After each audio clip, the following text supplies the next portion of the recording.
Can any counselors hear us? No one.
Council, just Can you hear us now, Mayor? yes, we can. Can you All hear right. us? Yeah, we're tuned in now. We still don't have quorum yet, No so quorum yet. Yeah, correct. I wonder if you could have somebody look at my computer because it's Counselor Carr here. It's saying my computer is not recognized. Sure. So I don't know. Sure. Yeah, thank you. Maz will check into it. Excellent, thank you. We have quorum now. Sorry, I'm also having issues, Katrina, in accessing the camera to chambers. Okay, Maz will be on that one too. Maybe just Thank give you it a very few much. minutes, Mayor, because we won't have quorum without those no counselors. problem. I heard you, Counselor DeGenova. Thanks. And Counselor I'm Boyle, here. Counselor Swanson, did you want to do sound check? can I, Yeah, perfect. I- Thanks. You're uh, kind of cutting out in and out a little bit. okay, Counselor Boyle. just to let you know, I will need a vote assist for the next hour. I just had to be on parenting double duty, so I'm sitting Sure. at soccer practice, but we'll be back at the computer as soon as I can. Thanks. Okay, thank you.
Great, thanks so much.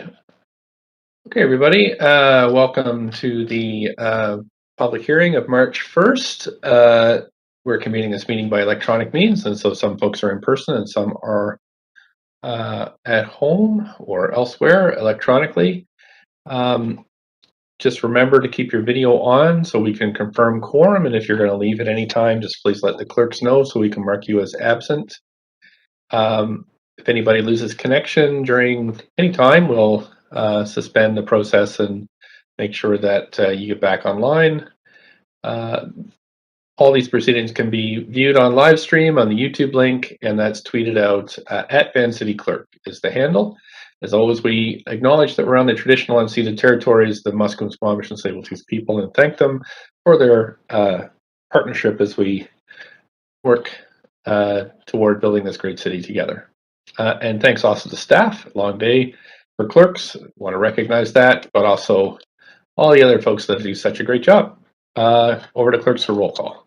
Mayor Stewart in the chair, Councillor Carr, Here? Councillor DiGenova, Present. Councillor Fry, Councillor Fry, Oh, I'm here. Sorry. Thank you. Councillor Swanson, Here. Councillor Hardwick, Present. Councillor Wiebe, Present. Councillor Boyle, Present. Councillor Dominato, Present. thank you, Councillor Bly, Present. and Councillor Kirby-Young. Present. You have quorum, Mayor Stewart. Thanks very much. Just because of COVID and our precautions, all staff will be presenting or responding to questions, will be in attendance virtually. And of course, hybrid options continue for council and the public. The public may participate by speaking over the phone, submitting written comments to council, or speaking in person. The maximum capacity for our council chamber is 20, so virtual participation is highly recommended. Speakers have 5 minutes to make their comments, should limit comments to the merits of the report being considered, and should also state whether they are in support or oppose the recommendations, and if they are a resident of Vancouver. Speakers may only speak once and should follow along on Twitter for updates. Any comments and agenda items can be submitted in writing through our online web forum at vancouver.ca/public-hearing-comments. And that link is also on Twitter at Van City Clerk. Those speaking on behalf of other persons or groups will have 8 minutes to speak, and only if those represented are also on the line and must not be speakers themselves. Speakers who pre-registered with presentations are reminded that the public live feed has a slight delay, so we'll help you through any presentations you have. And as we have a long-standing commitment to equity, diversity, inclusion, I remind council that when addressing speakers and staff, we avoid using gender honorifics and will instead refer to the person by first and last name, role, or title. Our role tonight at public hearing is to be a quasi-judicial body, which means council is only to consider the merits of the rezoning application or heritage designation. We may ask clarifying questions from speakers, including the applicant, or technical advice from staff, but should save debate for after the close of the speakers list. After hearing from speakers, we can approve the application, we can refuse the application, or we can refer the application for further consideration. If we don't conclude hearing from all speakers this evening, we'll recess and reconvene the meeting on March 8th at 6 p.m. So we're going to start with the first item, which is miscellaneous amendments. Anybody wish to declare a conflict of interest? Don't see anybody. So the clerk's now going to read the application and summary of correspondence.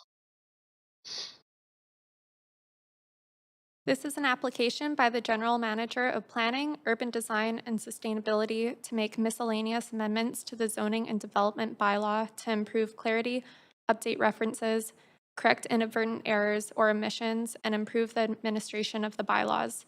No correspondence has been received on this application since referral to the public hearing. This represents all correspondence received up to 5 p.m. today. Thanks very much. Speakers who'd like to speak to this item, the number is 1-833-353-8610, and the code is 39901#. And this number is on Twitter and on the live stream. We have Nicholas Danford from the Rezoning Center to answer questions. There is no presentation today, so I'll just go right to the... I have no questions, Mayor. I'm taking myself off. I thought I might have to waive presentation if possible. Great. So I'm just going to look again if there's any questions to staff on this item. Please put yourself on the queue, council. I don't see anybody on the queue, so now we're going to move to hear from the public. Anybody who would like to speak to this item, it's 1-833-353-8610. And I'm going to check with the clerks and see if anybody's on the line or in the chambers. No speakers on the line or in the chambers, Mayor. Okay, thanks. Second call, 1-833-353-8610, code 39901 pound. And going to check with the clerks on the second call here.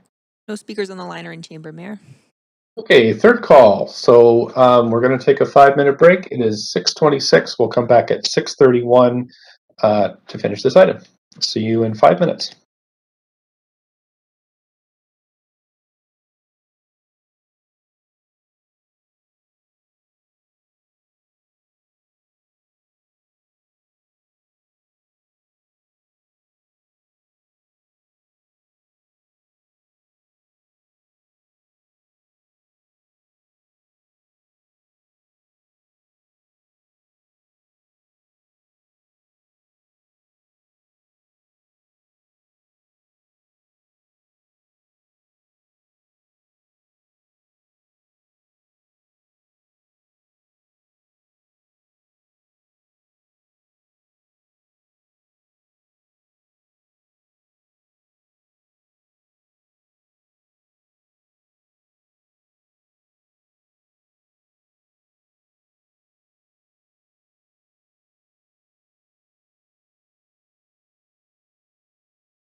online or in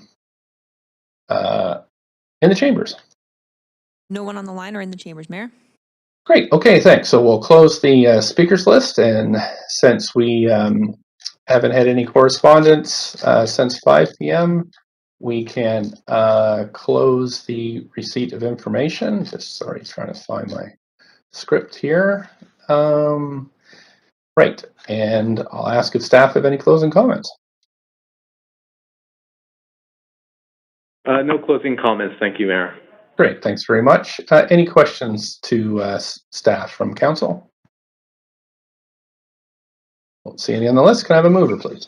I'll move. Councillor Carr? Thanks, Councillor Carr. Davinovich. Thank you, Councillor Davinovich. Over to the main queue. Any debate on this item?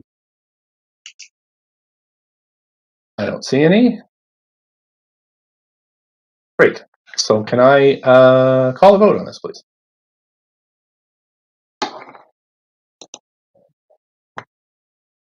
Mayor, can I have a vote assist in favor? This is Councillor Boyle. Sure can. Very much. Councillor Dominato. Can I also get a vote assist in favor? Thank you. Sure thing. Clerks have recorded both of those, and it was unanimous. Great. Okay, thanks, Council. We're moving on to item 2. I need like 3 monitors here. Okay. Rezoning on West 28th Avenue. First, I'll ask if there's any conflicts of interest. We'll have the clerk read the application and summary of correspondence. This is an application by P Square Engineering and Construction to rezone 877 to 887 West 28th Avenue from single detached houses and duplexes district to multiple dwelling district to allow for a townhouse or row house development with a maximum floor space ratio of 1.2. The General Manager of Planning, Urban Design, and Sustainability recommends approval subject to conditions set out in the summary and recommendation of public hearing agenda. No correspondence has been received on this application since the referral to the public hearing. This represents all correspondence received up to 5 p.m. today. Great. Thanks so much. We don't have any speakers on this, but we do have Allison Smith here. Is everybody okay if we waive the presentation, or does anybody want to see it? I've Move to waive.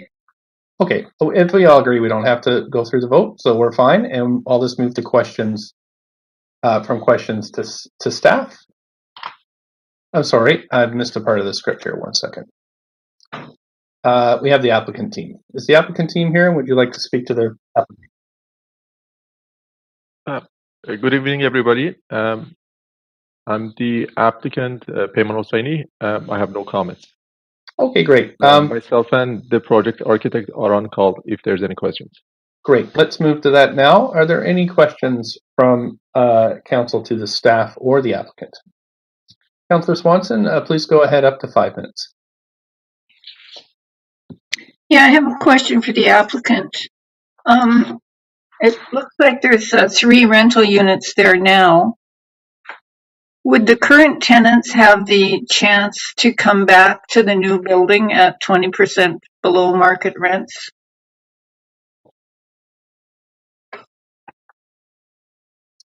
The owners for this project have opted not to go for that option.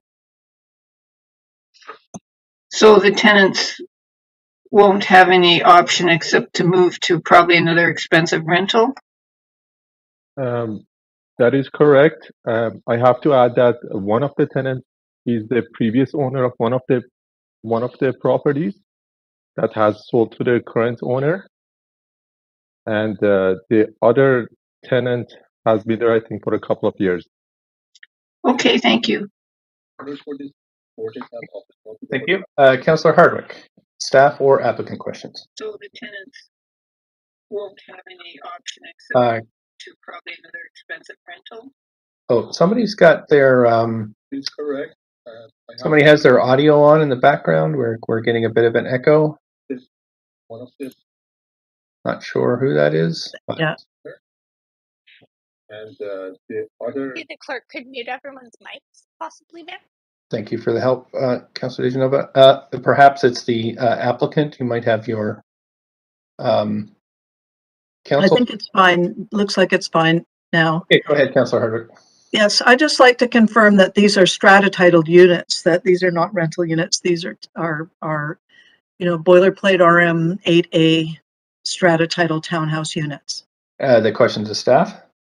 Thank you, Councillor. The applicant has advised that they'll be pursuing strata on the site. Thank you. Any other questions? Nope. Okay, thanks for that. We are now going to hear from the public, and there are no registered speakers, so we'll make the first call for speakers. Clerks, anybody online or in the council chambers? No one online or in the chamber, Mayor. Great. Second call then, 1-833-353-8610, code 39901 #. Anybody on the line or in the chambers? No one on the line or in chambers, Mayor. Thanks. So we are at 6:38. We'll come back at 6:39. We'll come back at 6:44 to finish this item. So see you in 5 minutes, Council.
resident of the City of Vancouver?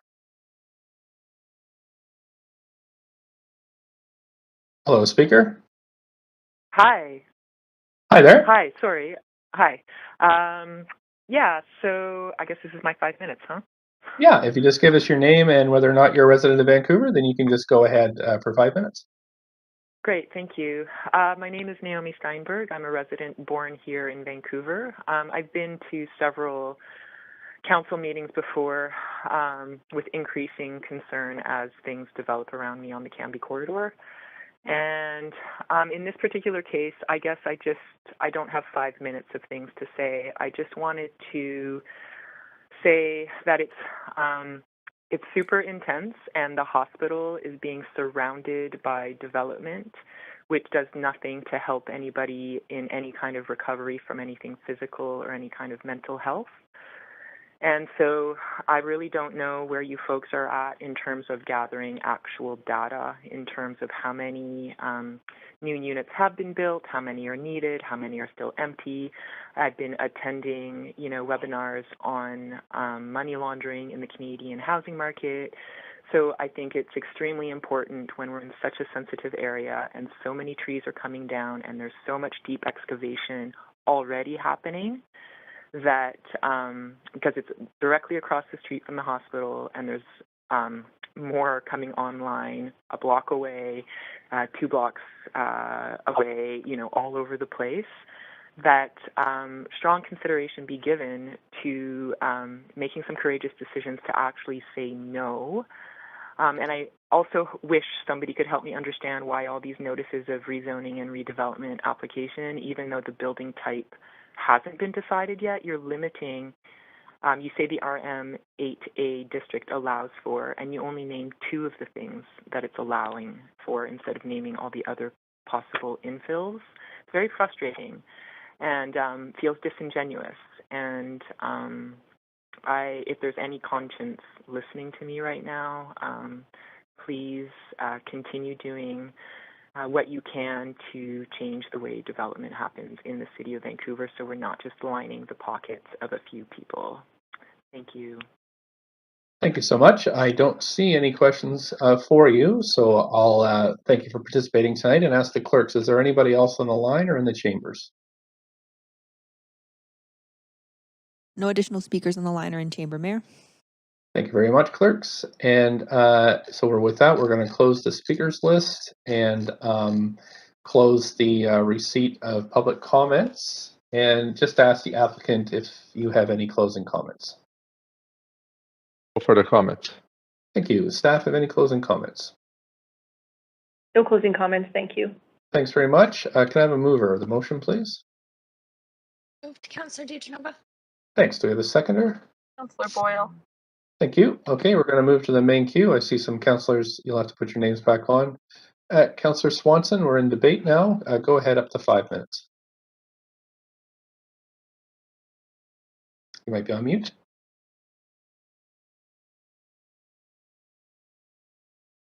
Sorry, where's the place where we get to ask the applicant questions? Oh, that was way at the beginning. We're way past that now. The motion is moved now, and we're in debate. Okay, is there going to be any provision for the I guess there's 14 tenants there now? Yeah, oh, this, no, this so where you kind of where's missed. this number 2? Yeah, sorry. So I can't vote for this. The Camby corridor is the whole plan doesn't have enough affordability in it for me. And in this particular case, we're evicting at least 2 tenants who are, we're not replacing the affordability of those 2 tenants. And the owner will be able to make a mint selling off the condos. And here's 2 tenants that are going to have to go out in the world and probably rent at higher than they're paying now. So I don't think this is a good way to preserve affordability in the city. And I think we have to start paying more attention to that. That's it for me. Okay, thank you. Councillor Hardwick. Thank you. I'll continue to riff off of Councillor Swanson's comments about affordability. What underlies affordability is the cost of the land. And in this rezoning, we will be increasing and inflating the value of the land and the air above it. These are strata units. So what that means is on July 1st, BC Assessment is going to come in and assess them at highest and best use. And a rising tide lifts all boats. So I've said this many times before, I'll say it again. The continued practice, and the Camby corridor is illustrative of this, where we're basically selling zoning to generate revenue, is an unsustainable model because of its impact on land inflation. I will comment on one thing that our one speaker did say, and that is that we still lack the long requested housing data that would give us an accurate and fulsome picture of where we're really sitting in the city in respect to our housing supply and ultimately our demand and pace of change. So for these reasons, as long as this continues, we still are not in a position to be making these kinds of decisions when the policies on which they're based are, in my view, fundamentally flawed because of flawed underlying assumptions. So show me the data, and maybe I won't be a stuck record on this every time we get to a public hearing. Thank you. Okay, that's it for councils on the queue, so we'll move to the vote.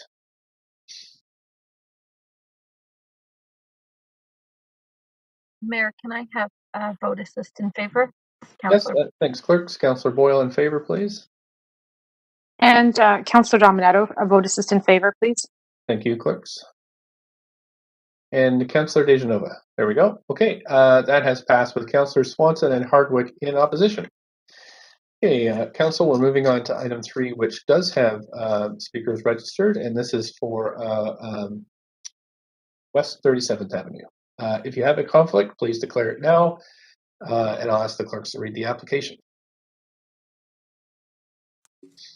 This is an application by Formworks Architectural Incorporated to rezone 5327 to 5477 Oak Street and 1006 to 1008 West 37th Avenue from two-family dwelling district to multiple dwelling district to allow for townhouse or row house development with a maximum floor space ratio of 1.2.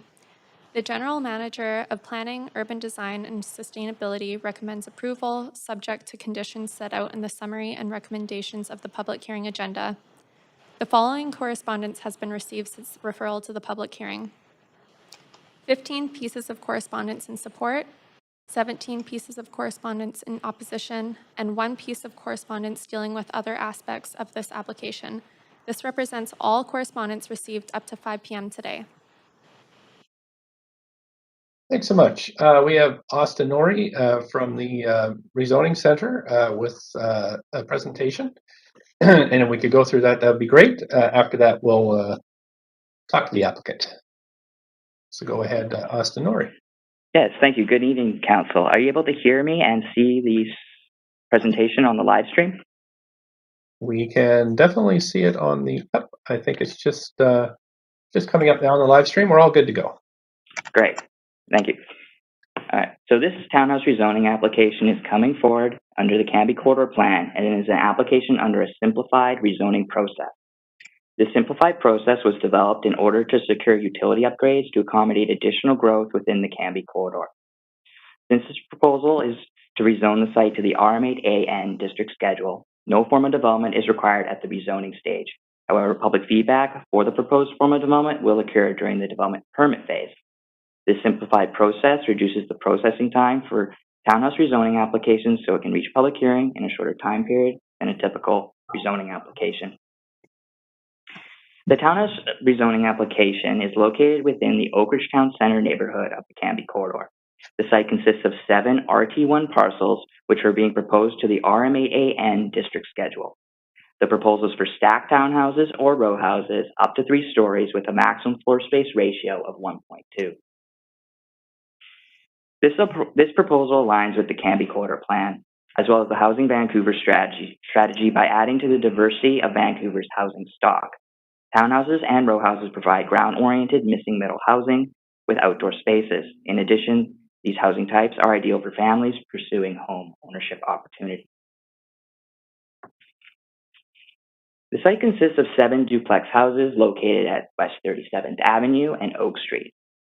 Nearby is the Van Dusen Botanical Garden, Eric Hamber Secondary School, and Oak Meadows Park.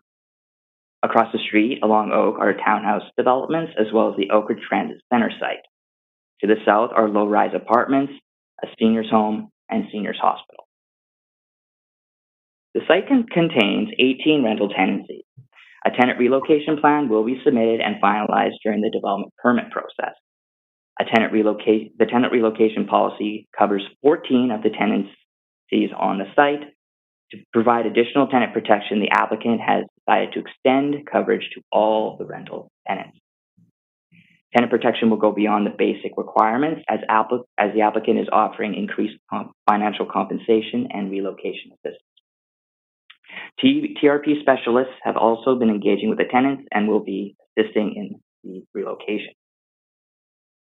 Over 500 postal notifications were distributed within a 2-block radius of the site location. 12 pieces of public feedback were received through the city's Shape Your City webpage. In addition, a petition was submitted containing 17 signatures in opposition to the proposal. Project feedback included support for height and density along an arterial street. Concerns with the proposal were that the proposal should consist of rental housing and that the existing tenant should be granted right of first refusal. That also the height and density should be greater at this location, and that some of the feedback was concerns over privacy and shadowing impact on neighboring properties. Finally, respondents were concerned that the proposal wouldn't provide enough outdoor space.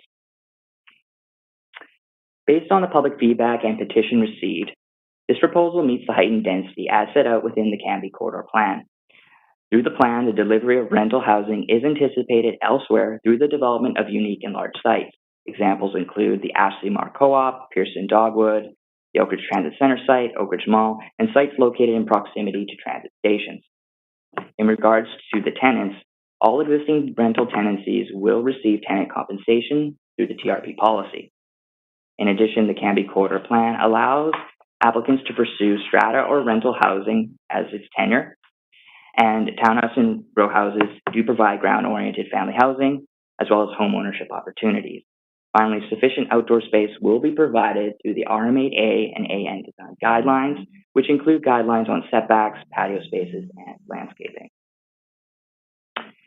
The density bonus zoning and public benefit DBZ policy is applied at $55.20 per square foot to the increase in density from 0.75 to 1.2 FSR. The density DBZ contribution will provide roughly $1.5 million in public benefits towards the Camby Corridor public benefits strategy. With the addition of the citywide and utilities DCL, this application will provide roughly $2 million in public benefits overall. To conclude, this proposal aligns with the Camby Corridor Plan and would join one of approximately 55 townhouse projects that have been approved since the plan's adoption in 2018. Staff recommend approval of this application along with the conditions of approval outlined in Appendix B of the referral report. Staff and the applicant team are available for questions. Thank you. Thank you so much. We're going to see if the applicant team's here, and if you'd like to speak to this application or just answer questions. Hi there, can everybody hear me okay? Sure can. Hello, Mayor and Council. My name is Michael Burak, and I'm with Grosvenor. And on behalf of City Market, we're pleased to have Mayor and Council consider a separate townhome proposal. You are cutting in and out a little bit. Oh, can you hear me? Can you hear me now? Yeah, I think if just speaking directly in the mic will be helpful. Sure. Okay, I'll try this again. I was just saying, and we're pleased to have Mayor and Council consider a 7-unit townhome proposal, which fully conforms with the Camby plan and will provide much-needed ground-oriented housing supply that is also appropriate for families. As noted in the staff presentation, engaged with existing tenants on site and are providing an assistance package that exceeds the base requirements. Yeah, we're still having. I'm still missing some of the audio. Yeah, we're still having trouble hearing you. I don't know if you're on a cell phone or landline or, but is there any way that you can perhaps adjust your audio settings? Turn yours off. Can you? Is this better? We can try it and just keep going, and we'll see if we can. If there's troubles, I'll let you know. I'm just adjusting my microphone here. Can you all hear me? Yep. Okay, great. As I was saying, as noted in the staff presentation, we've engaged with the existing tenants on the site and are providing an assistance package that exceeds the base requirements of the city's tenant relocation and protection plan. In addition to myself, we also have our tenant relocation specialists, Kelly Lawson and Shaughnessy Luke from LPA present, as well as my colleagues Rebecca Nguyen and Dwayne Seagrest from City Mark Properties, and are happy to answer any questions that you might have. Thank you. Great, thank you so much. And that audio was a lot better that time around. Okay, Council, this is your chance to ask questions to staff or the applicant. And sorry, I'm just going to pull up my screen here. 1 second. There we go. Councillor Kirby-Young, up to 5 minutes, please. Yeah, quick clarification because I couldn't hear all the audio. Did I hear you say 7 units? Were you did you refer to the number of units? I couldn't hear you. Sorry, I apologize for the microphone. It was 70 units, 70. 70? You're still cutting out for me, so 70 is correct? Yeah. Okay, and you're doing this as strata? Yes. Still, correct? Yes, correct. Okay. Is there anything else that is distinct or unique about this development from a perspective, or no? I mean, no sort of common areas, strata ownership, sort of standard townhouse type of typology. Is that right? Yes, there is a. Yes, it is. It is in terms of the RMA-AN guidelines for the site. Sorry.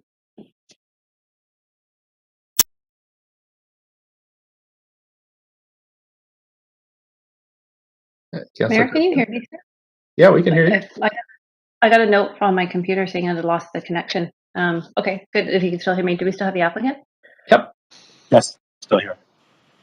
Okay, sorry. You said it confirmed with the RMA guidelines. I understand it confirms the guidelines. I guess my question is there anything different or unique about this, or is it a sort of standard townhouse typology? That was my question.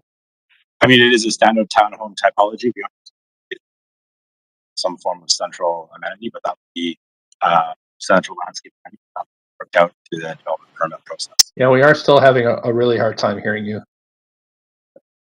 It just keep you come in for a bit and then you fade right out. We can kind of get every second sentence. Just a point of procedure, Mayor. Hello, Mayor and Council. Can you pause my timer? Beth Nguyen from City Mark. I'm just going to step in here while Mike's adjusting his mic, and I can help answer questions. Okay.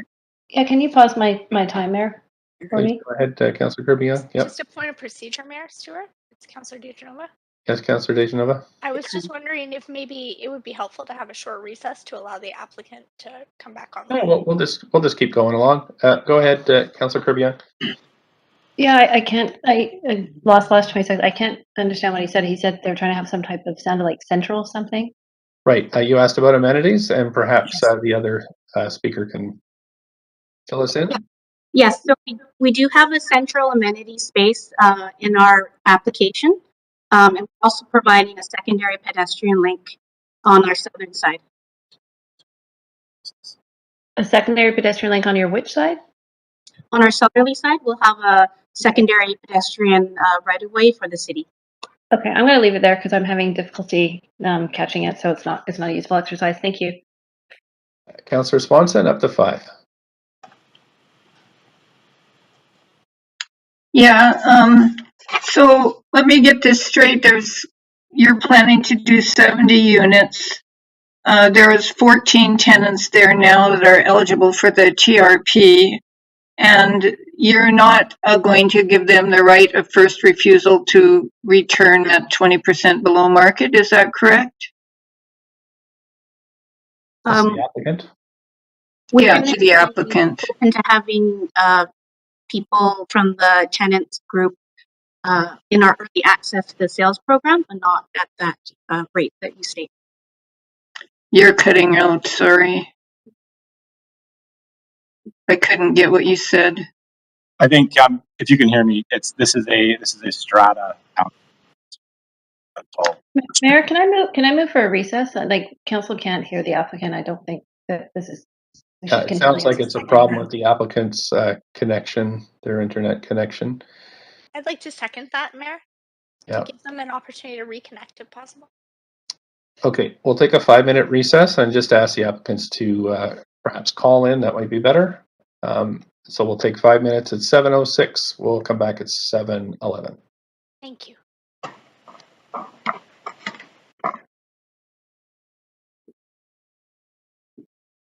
I don't think we should mention.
Alton? Yeah, just to repeat, I guess. So you're, to the applicant, you're planning on building 70 condo units. 20% of that just happens to be 14, which is the number of tenants eligible for the TRP who are being evicted. And you are saying that you're not going to, you'll pay them to leave according to the TRP, but you won't be providing them with any affordable housing. Is that correct? Yeah, there's no affordable housing proposed on this development. Okay, thank you. Councillor Dejanova, up to 5 minutes.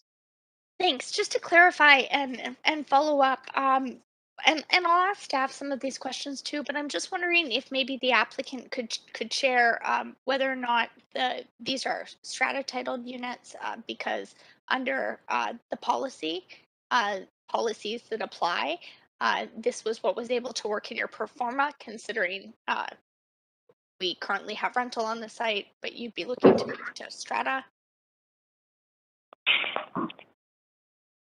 Yes. Yes, it's for the applicant, as I noted. Sorry. Yeah. I just want to make sure everyone can hear me. Is that correct? Yes, we can. Yes, we can hear you. Okay, great. Yeah.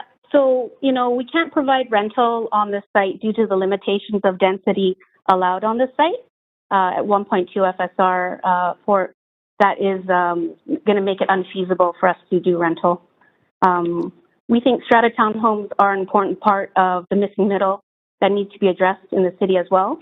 And there is a lack of supply in ground-oriented housing still. And it is our understanding in the Camby corridor, there is going to be potential rental housing in the pipeline, especially within 1 kilometer of our site, including places of unique sites such as the JCC, OTC, Heatherlands, Oak Ridge Center. And we learned more recently that the Sean Oak site, which is directly south of us, is also going to be making an inquiry application soon. And they will also be providing portions for rental and social housing. So altogether, our understanding is that, there's going to be 1,500 rental homes and over 1,000 social housing homes within 1 kilometer of the site in the Camby corridor.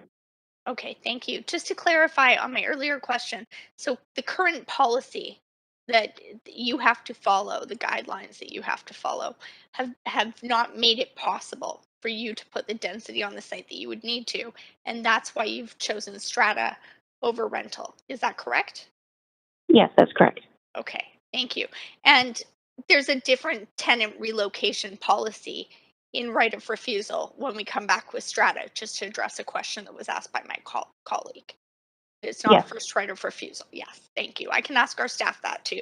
I just wanted to make sure that was the applicant's understanding. Also wanted to ask the applicant, sorry to put you on the spot, I'm just looking back, the referral report and policy reports here, but what is the increase to family units in the density that you'll be increasing currently on the site in rental versus what we'd be seeing? I understand there are 2 and 3 bedroom units proposed for the site. Yes. We currently have a high proportion of our unit mix with 3 bedrooms. Over approximately 70% will be 3 bedrooms provided in this townhouse development. I think our requirement under the city policy is only about 10%. We'll have another 20% in 2 bedrooms, all oriented for family housing. Right now we have duplex homes with various states of rental in them, with approximately 18 tenancies. Okay.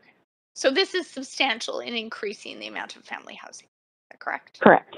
Okay, and just another question is, do you know what this will do to the current inventory? I mean, if we looked at today, obviously we're not looking at if this were to pass, it being finished or completed tomorrow, but the current inventory of townhomes on the market for sale in Vancouver, I understand that there is scarce inventory. Do you expect that this would be greatly needed or add to inventory in the city? Yes. Yeah, we do find that 3 bedroom townhouses are in high demand. they're certainly needed in the city and other municipalities in the Lower Mainland. Thanks to the applicant. Just a very quick question to staff. I might have more questions later through points of information, but could staff comment on whether or not this would add a significant increase to the stock and supply of townhomes, family-sized townhomes in Vancouver? Just 30 seconds. It's really a yes or no. Thank you for your question, Councillor. We do have housing staff on the line who may be able to speak directly to that question. I have 20 seconds, so. Will it increase the stock townhouses? Hello. Yes. Hello. Can you hear me? This is Alexandra from Housing. Yes. Hi. I don't have exact numbers, but yes, this proposed development will increase the stock of 3-bedroom townhouses in the area. Great. Thank you. That's all from me, Mayor. Great. Councillor Swanson, do you have anything else? Are you on mute, maybe?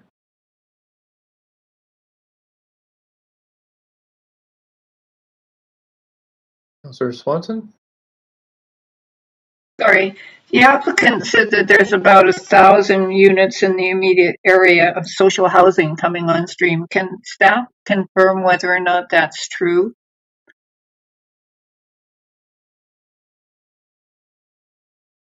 Hi, Councillor Swanson. This is Teen here, Senior Rezoning Planner. I don't know if I heard 1,000 units of social housing, but we definitely did hear that there is a large supply and anticipated need for rental housing delivered on large sites. But what we can tell you is further south in the Camby corridor, there's social housing being delivered in the Littlemoore redevelopment that Council just approved. And we can expect some in the Oak Ridge redevelopment, which is coming to Council in the next item. So definitely social housing, I'm not sure about 1,000 units, but definitely the need and anticipated demand and filling that demand for rental housing in the area for sure.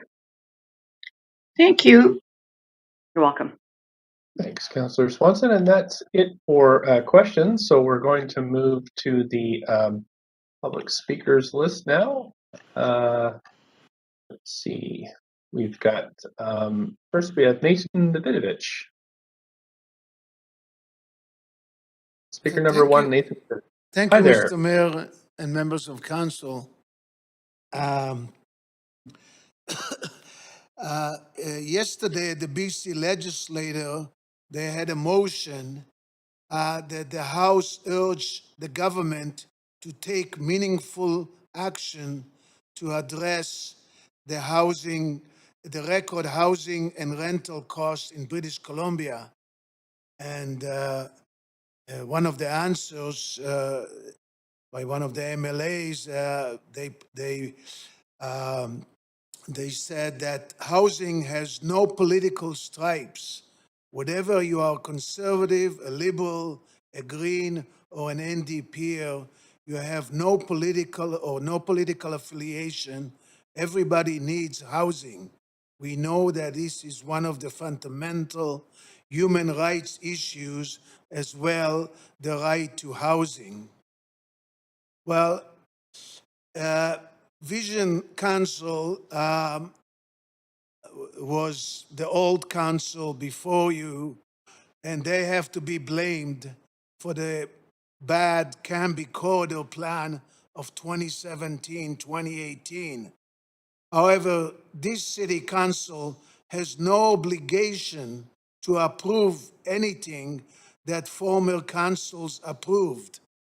The Camby corridor plan is not even a bylaw, like in other cities where they have official community plan enacted as a bylaw. And therefore, it is very easy to change. Last month, City Council approved the motion by the mayor of pilot project on 2,000 lots of 6 housing units per lot. Well, we already have 6 units per lot on Oak Street. There are existing 7 duplexes. They're all designed to provide 6 units, and the existing 25 units could be 42 units of affordable rental housing, there is also 42 parking spaces. So there is no shortage of parking. These houses were built in around 1965, and their lifespan can be extended by 20 to 30 years at a very little cost. Oak Street has already over 100 apartment buildings up and down Oak Street. There is no reason why we can't have more apartments.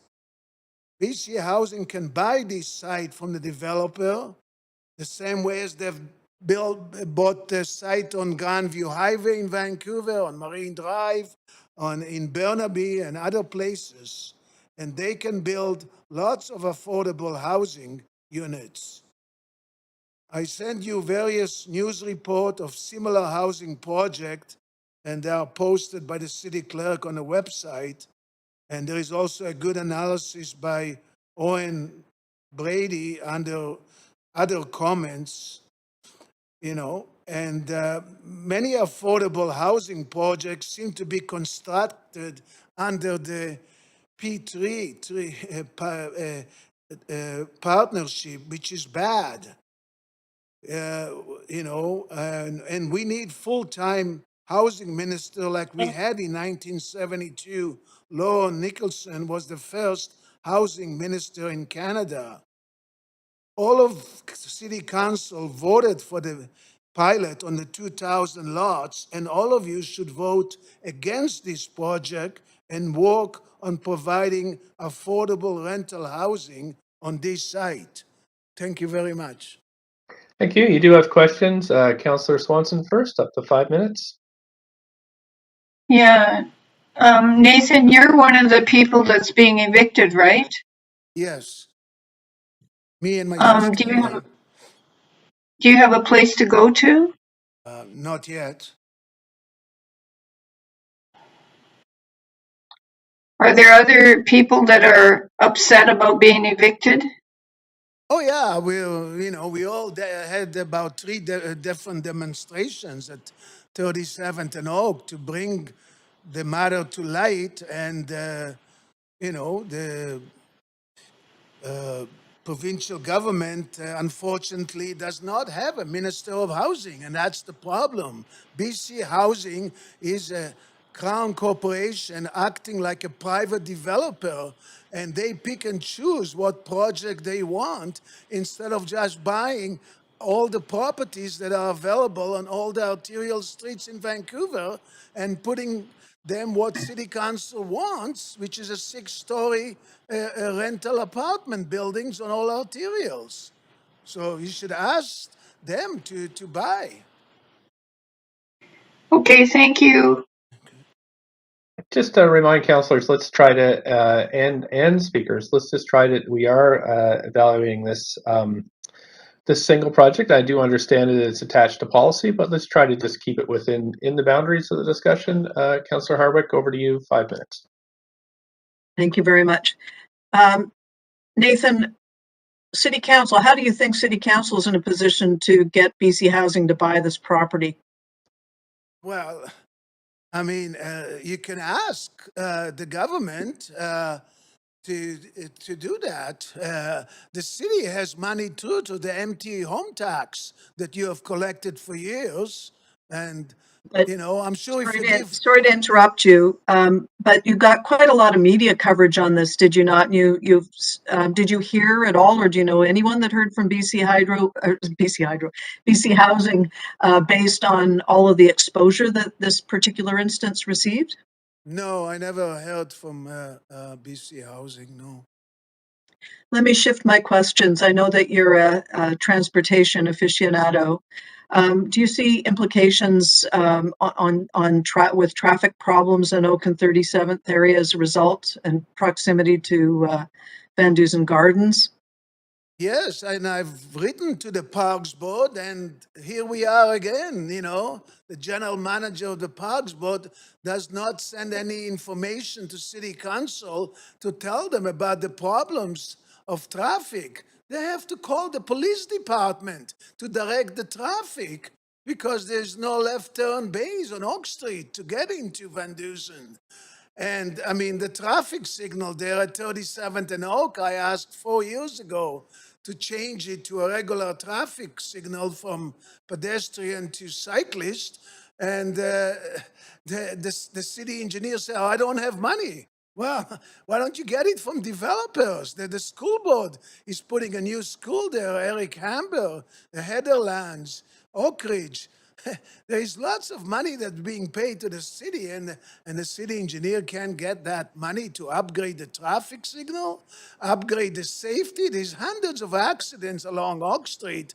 I called ICBC traffic safety manager, and he was appalled that the city is not asking for help from ICBC. They have a program to help cities to get into Vision Zero, to reduce the number of accidents. Oak Street has over 3,000 cars per hour in the rush hour, in 1 hour. And, it's a very bad traffic situation. And, we have thousands of workers who work at the hospitals, and they need housing, and they need proper transit as well. We don't have 24/7 bus service on Oak Street like they do on Granville Street. And so there is a whole bunch of problems that should be investigated with the school board and parks board, and they should help the city to solve the traffic problems on Oak Street. So what you're saying, if I'm just extrapolating from that, is that the complexities around mobility with the added density in this area, not just it can be corridor, but we're over in Oak Street in this case, with Little Mountain and all the other density coming on stream, we need to be looking at the forest, not just the trees. Oh, yeah. I mean, this is a whole corridor of Oak Street, all the way from 6th Avenue to Marine Drive. We're talking about thousands. I mean, this is the busiest corridor on the west side of the city, and there's hardly anything being done. As I said, ICBC was amazed that the city never applied for any of the grants that are eligible to apply. Well, thank you very much for answering my questions, Nathan. Thank you. Thank you. That's it for questions. Appreciate you coming in this evening, and I'm going to move to the next speaker, who is Kenneth Ng. Speaker number 2, Kenneth Ng. Yeah. Hello, can you hear me? Sure can. Up to 5 minutes, please. Okay, thank you, Mayor. Good evening, Mayor and Council. As mentioned, my name is Ken Ng, and thank you for the opportunity to speak in support of this application. I'm going to come in with a slightly different perspective.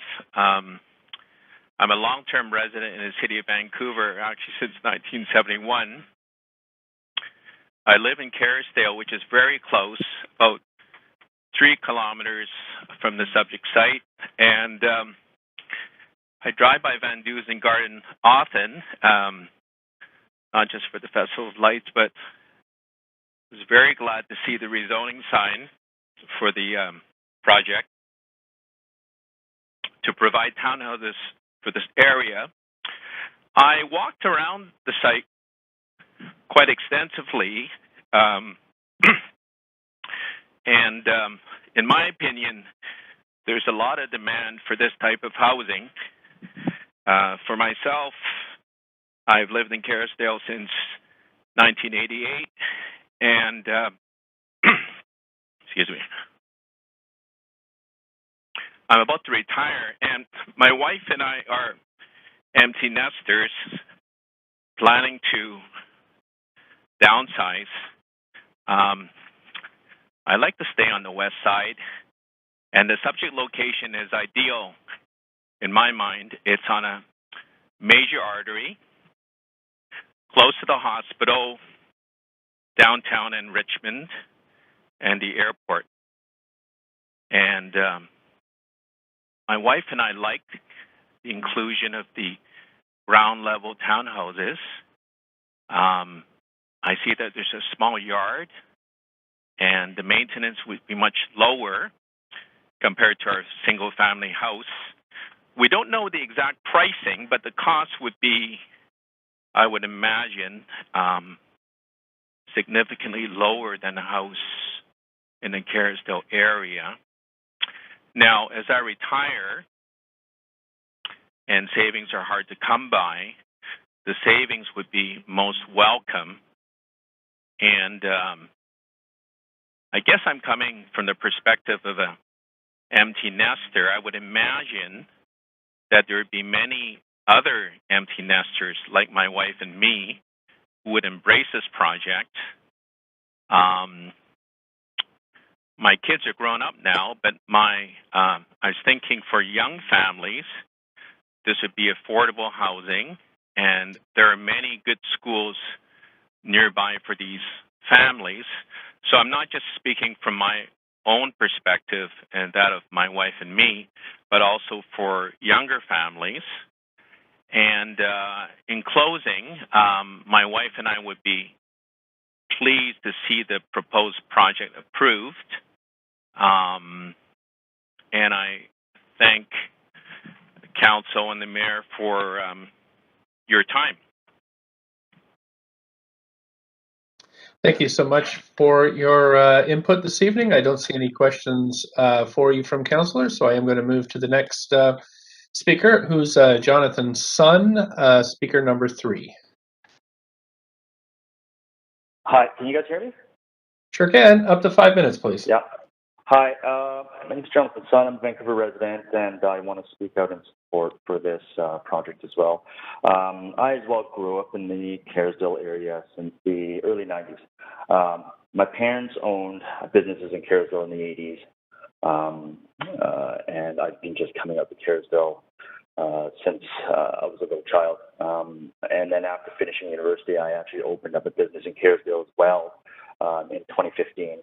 I think this project is exactly what we've been looking for. I think the previous speaker speaking about empty nesters, I mean, that's exactly where my parents are right now, and we do want to stay in the area. I think this site gives a really unique opportunity for my parents and my young family to be able to live together in the neighborhood I grew up in. The location is going to provide excellent school catchments for my children. And the bus route on the main arterial, it provides really good accessibility for my elderly parents.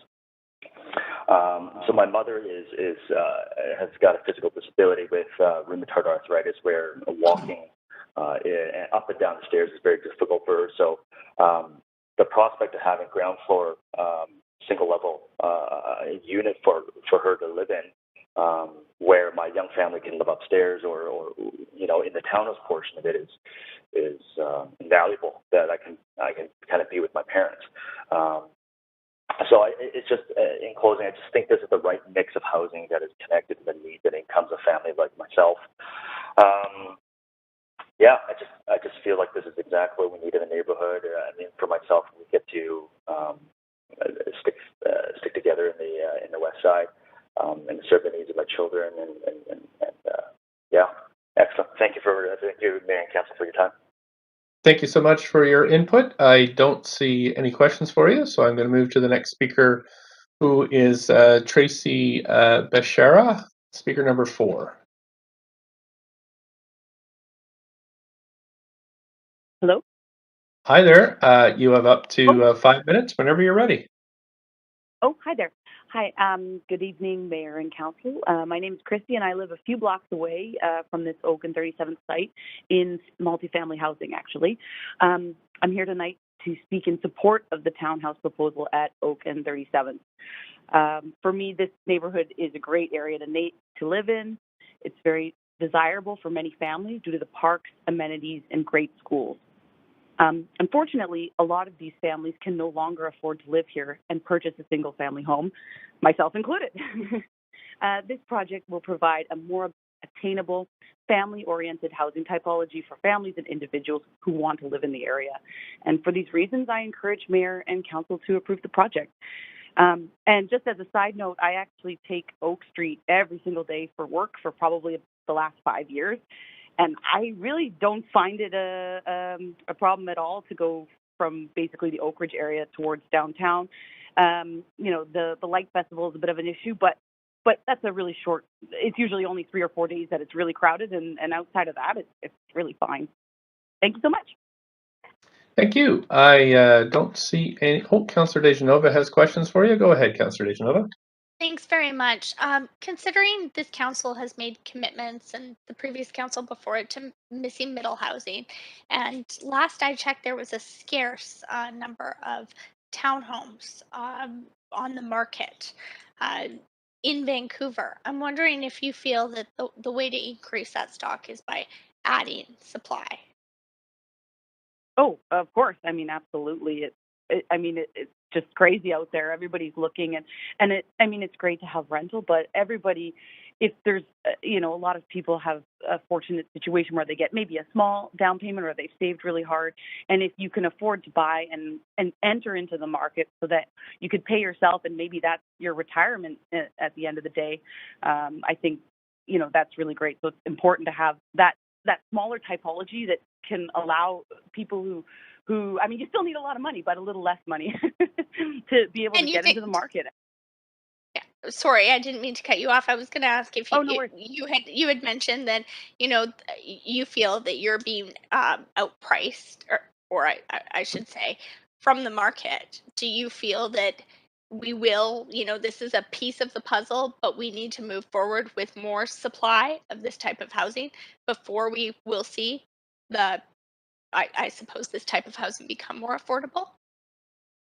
Oh, absolutely. I mean, a single family house in that area can range from $3 to $5 million, while a townhome could be, around the $1 million range. I mean, you're cutting the housing price into a quarter for a family. Thanks for sharing your perspective. I appreciate it. My estimation. So, yeah, fantastic. Thank you. Thank you. Councillor Carr, up to 5 minutes for questions. Yeah. Thanks very much. Thanks for joining us. I really appreciate you speaking. I just want to do a quick correction. Did I hear you say that you actually do live in this area? I do. I live on 41st and Willow. Yeah, great. We just have it marked incorrectly in the information sheets that we get on our speakers. So I just wanted to make sure that everybody, yeah, thank you for that. Secondly, it does say that you're the executive director of the Marpole Oak Ridge Family Place Society. Councillor Carr, I think we've this is speaker number 5, Christy. I was about to ask you that because my last name wasn't correct, and I didn't. But then for some reason my speaker was on, so I think we've got. I think we. I'll go back. Speaker 5. I'll go back to check for speaker 4. We just said that. I think we're both named Christy. Got it. Sorry. Thanks for that correction, Mayor. No, I'm fine. I did have a question for Speaker 4. So thanks so much for joining us. Really appreciate you being here. Thank you. Thank you all too as well. Okay, Councillor Fry, the questions for Speaker 5. Yeah, thanks. And just kind of a question that was triggered by something you mentioned about traveling along Oak Street to downtown. Are you traveling by car or transit? And I travel by car, unfortunately. yeah, no problem. No, lots of people do. I'm just curious how you think this project could better kind of maybe take advantage of a more car light, transit oriented development kind of approach. I mean, I think just that perhaps having bus routes that are more frequent and easy to take would always be key. I believe there's underground parking that's also helpful because the streets can get a little bit busier. But yeah, I really don't find it too bad. Sure. Okay. So the underground parking is an asset to you, basically, more than the transit access. Too many cars on the street, but yeah, again, increasing transit, so buses and rapid transit, of course, would encourage people to take the bus. Sure. Okay. No, thanks. Appreciate it. Thank you. That's it for questions. Thanks so much for calling in. Council, just so you're aware, Speaker 4 withdrew from this item, wanted to speak to the next item. So with that, we're done our registered speakers, and I'll make our first call for speakers that have not registered. Clerks, is there anybody in the chambers or on the line for this item? No speakers in the chamber or on the line, Mayor. Thanks. Second call, 1-833-353-8610, code 39901#. And that number's on Twitter and on the live stream. Just going to check for the second time. Clerks, anybody there?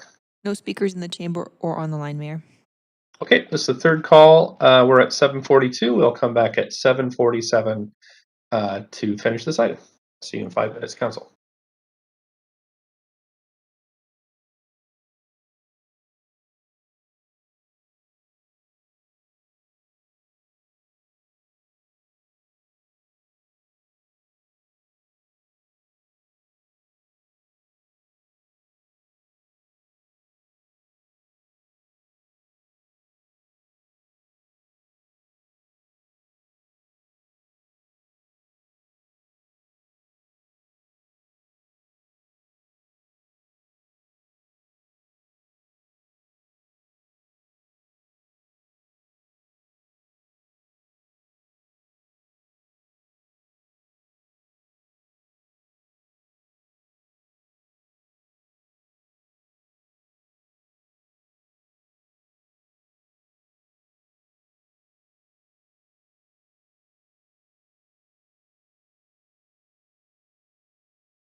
No additional speakers, Mayor.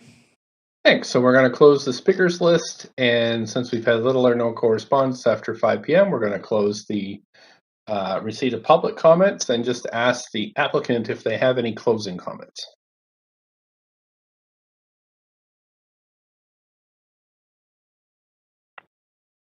Mayor and Council, can you hear me? Yes, we can.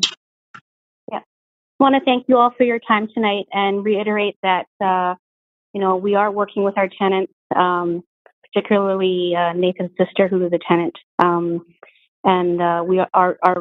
plan is to be alongside them every step of the way to go above and beyond the city's standard policies for the tenants. And we thank you again for your consideration for our townhouses, which we hope will provide the much needed family housing in the city of Vancouver. Thank you. Thanks very much. Staff have any closing comments? Staff have no closing comments. Thank you. Thanks. Council, do you have any questions for staff? Councillor Davinovich, up to 5 minutes. I don't see Oh. anyone else on the queue, so I was prepared to move the motion unless. Okay, thanks. Do we have a seconder? Councillor Kirby, yeah. Thank you. We'll go to the main queue. Anybody want to speak to this issue at all? Councillor Davinovich, up to 5, please. I'll just speak very briefly to say that I appreciate all of the speakers who took the time to come and speak to council tonight at public hearing, both in person and via our virtual method.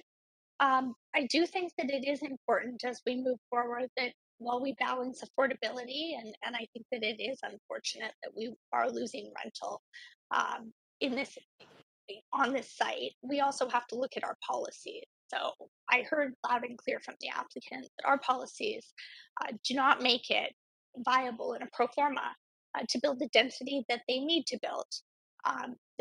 That only comes with strata. That being said, aside from that, we don't see many. I haven't seen many rental townhomes come forward to council in my time. It's my second term. That being said, strata market townhomes do meet the needs of the missing middle. And the last time I checked, there were maybe a dozen townhomes, and this was just maybe a month ago, a dozen townhomes listed in the city of Vancouver for sale. So I do think that there is value in adding more supply. And although we have to look at this project based on its merits, I also am hopeful as to what that will do for the supply of townhomes in our city. As we heard from a speaker, although the price of a townhome in Vancouver is high, it can be a quarter what we would see a single family residential detached home being. For some families, townhomes certainly do offer a better option. And we've committed as a council this term. In the previous term, I brought forward a motion with a colleague on missing middle housing. And I will continue to fight for and to support missing middle housing, just as I will across the housing spectrum for other types of housing, for people who are vulnerable, for people who do need rental, for non-market housing, for core need housing, that there is a need for this type of housing in Vancouver. So for that reason, I will be supporting this, and I hope that there will be support to increase the stock of townhomes in Vancouver, as we've heard from many, as we've all said we'd like to do at some point or another as we move through this term. So I'll leave it there, Mayor Stewart, but thank you. Thank you. We also next have Councillor Swanson. Yeah, I think that is at very minimum, we should be replacing the affordability that a new development destroys in that new development. And this one isn't doing that, so I can't vote for it. Thank you. That's my 9 seconds. Okay, Councillor Kirby-Young, up to 5 minutes. Yeah, thank you. I appreciate hearing from the speakers, and I will sort of preface my comments saying I know it's difficult if you're an existing renter if people are losing their home, and I'm really sensitive to that. It is the job of council to look at whether an application coming forward is consistent and complies with the policy, and this application does, and debates about the policy, we often have this for probably good bears repeating those folks who are listening. Council often identifies issues that they're concerned about during a public hearing, but the public hearing is not the forum to bring forward policy changes. Council is, and we are supposed to evaluate applications based on whether or not they meet a policy which is defined to fulfill a housing need. In I think that having townhomes really is a missing component. We always talk about housing being a continuum and needing a number of options along that continuum.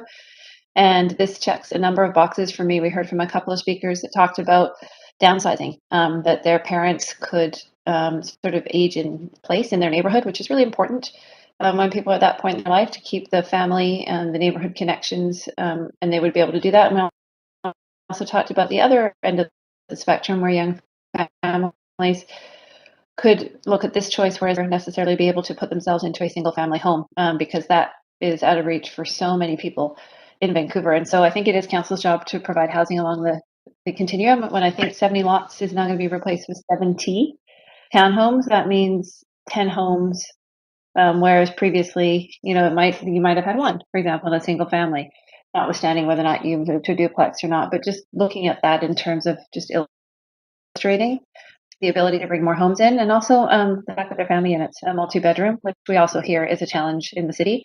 It's an attractive form. 3 stories is not particularly high. This is on Oak Street, which is a busy street and an arterial. And I did appreciate the comments from some of the comments that came in that were written as well that said, this allowed me to enter into the market. I wouldn't have been able to otherwise.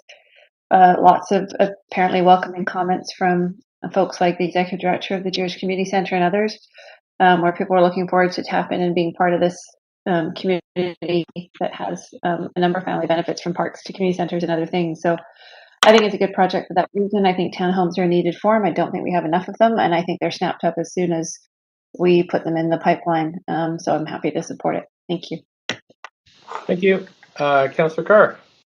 Yeah, thanks, Mayor. So the Camby plan, this is in our report states it's like the 2018 plan. That's phase 3 of the plan. The Camby corridor plan actually started before I was first elected in 2011. So it was 2010, phase 1, and it was prompted by the investment in the Canada Line and the need to see densification along a transit corridor.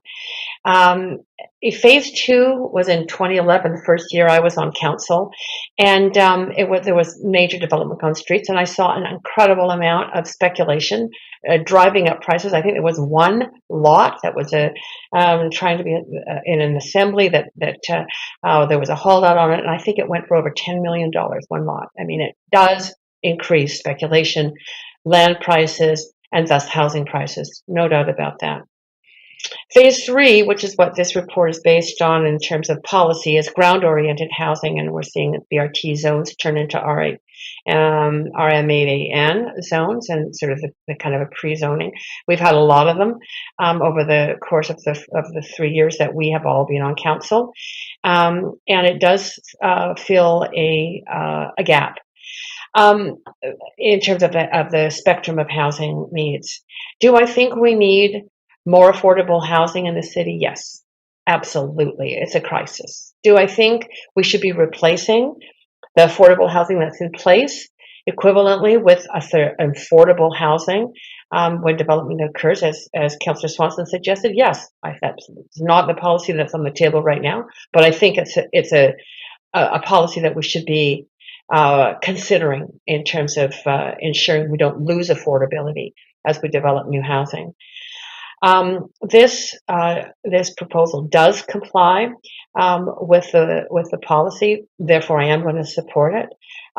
It in my mind, though, doesn't mean we shouldn't be thinking about in a broader way the other kinds of policies we need to ensure this city, retains affordability and actually increases affordability. But our job is not to make policy change, as Councillor Kirby-Young pointed out, at the council table in a rezoning application. Our job is to make sure that the application that comes forward meets the policy that it is brought under, and I think this does. So that's why I support. Thank you.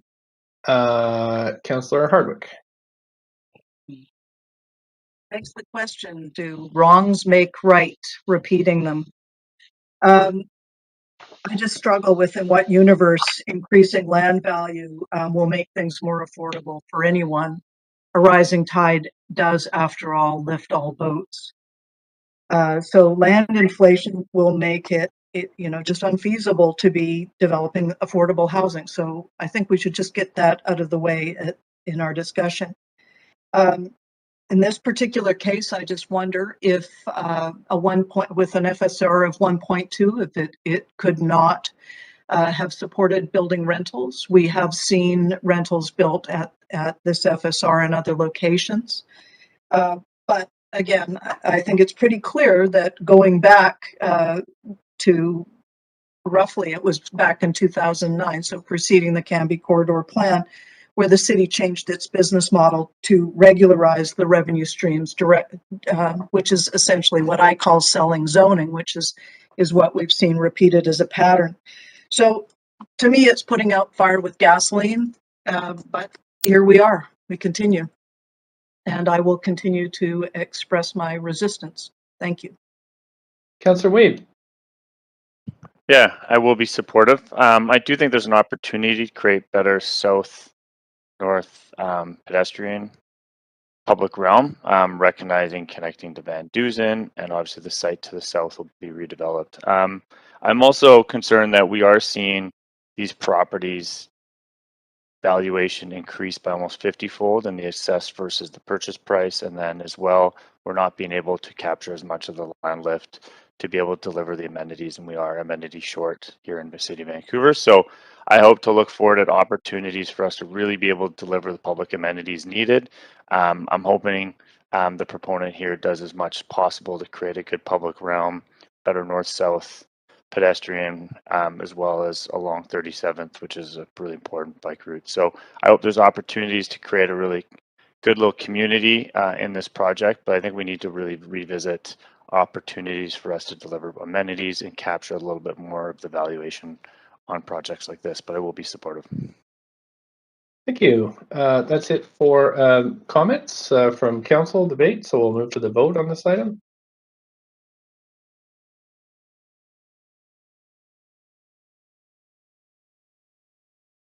Councillors Boyle and Davinovich. Councillor Boyle. Mayor, I need a vote assist in favor. Thanks. Okay, thank you. That has been recorded, and this has passed with Councillors Swanson and Hardwick in opposition. Okay, Council, we're on to the last item of the evening, which is item number 4. And just let me pull it up here. This is a CD1 text amendment on West 41st Avenue. Please declare conflict if you have one now. We'll get the clerk to read the application.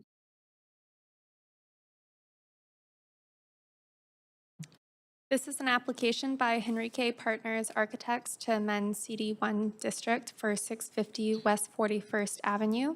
The proposed amendment would increase permitted floor area from 424,600.7 square meters to 468,938.9 square meters.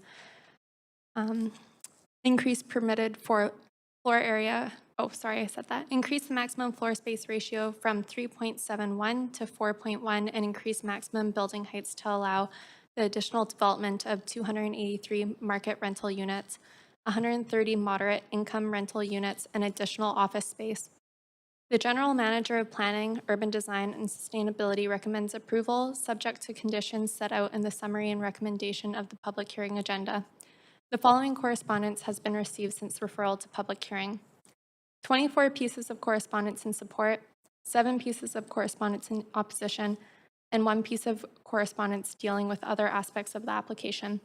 This represents all correspondence received up to 7 p.m. today. Thanks so much. Okay, we do have a number of speakers to this. So we have Tiffany Rougeau from the Rezoning Center to walk us through a presentation.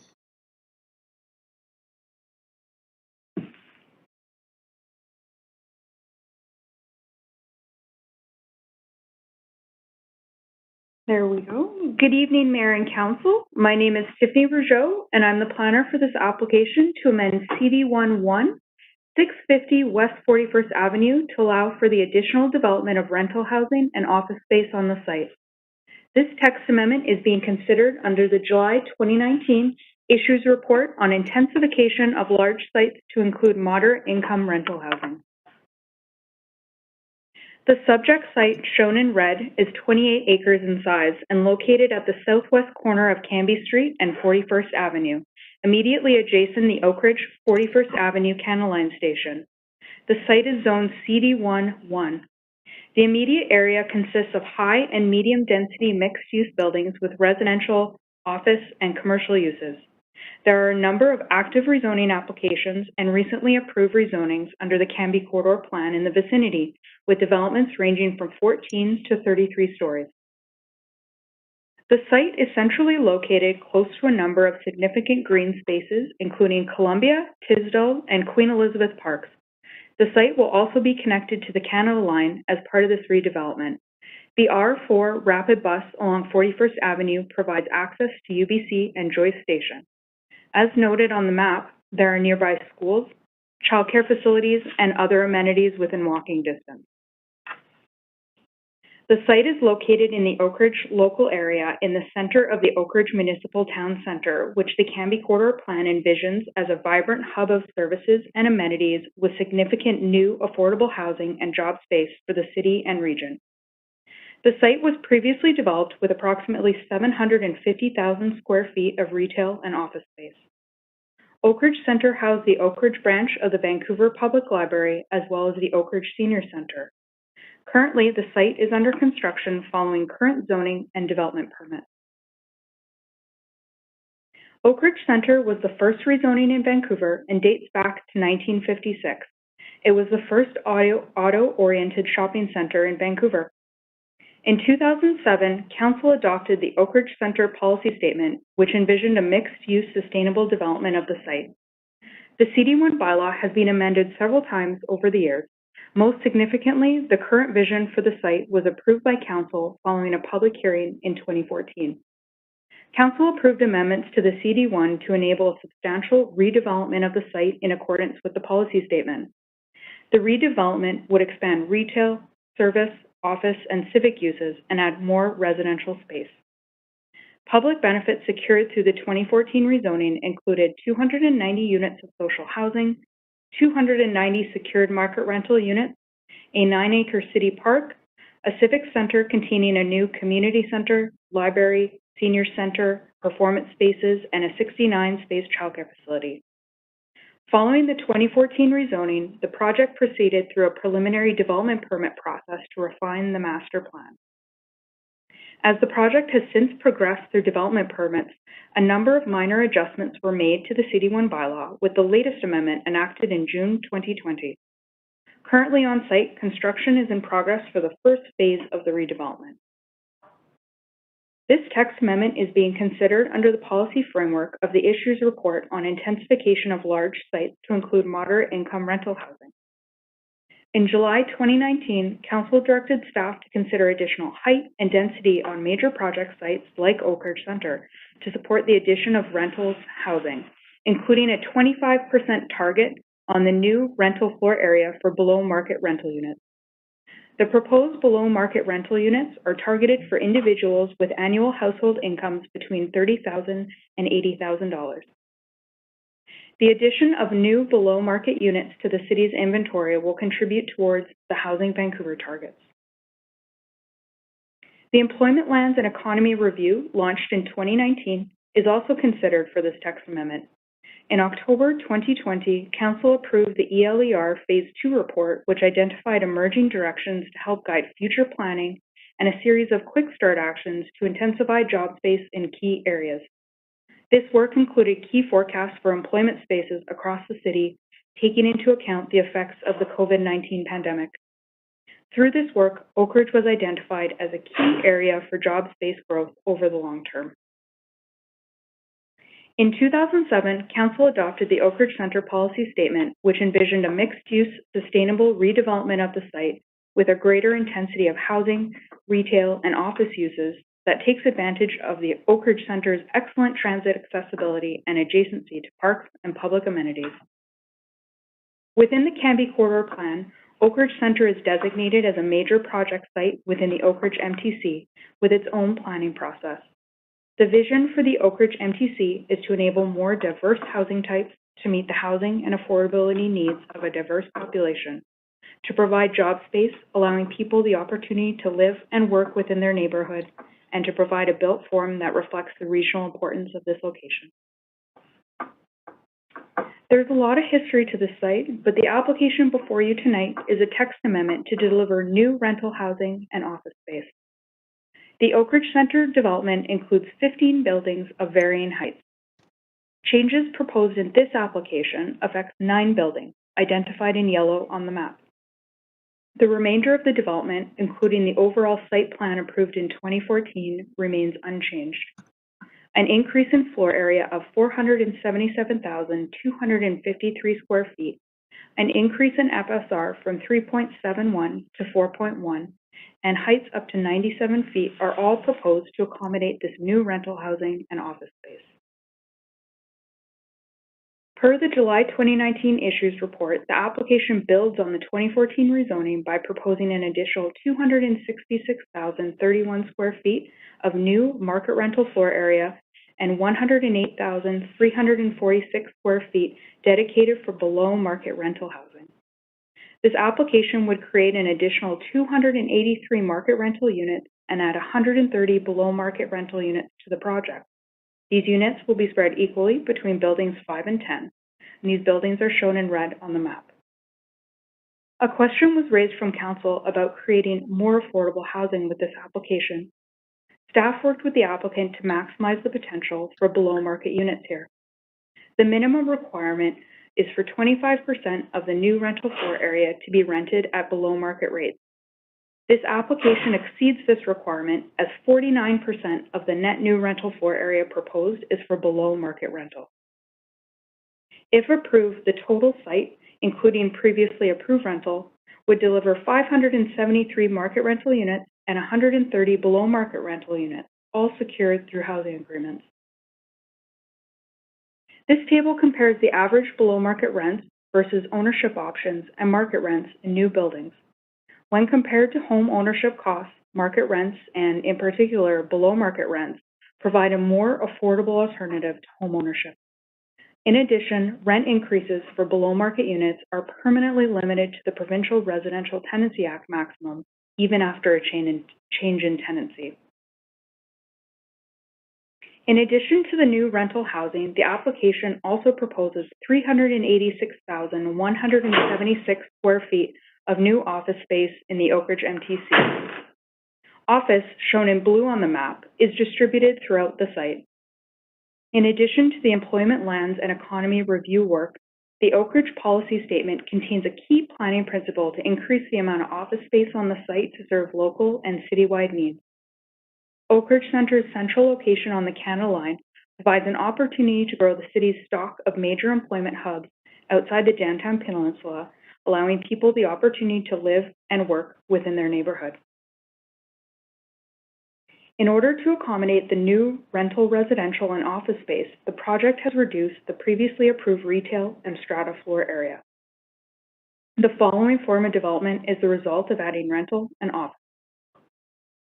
The most critical urban design considerations at Oak Ridge Center remain optimizing access to daylight for the central park space, enhancing the emergent Camby Corridor skyline, achieving a high level of livability, and establishing a sympathetic relationship with the evolving urban context.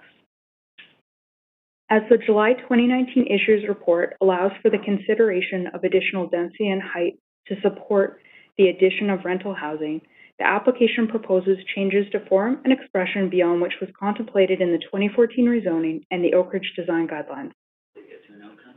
The 6 buildings highlighted in this map with green labels propose up to a 3-story increase in height, with some as minor as a 9-foot increase.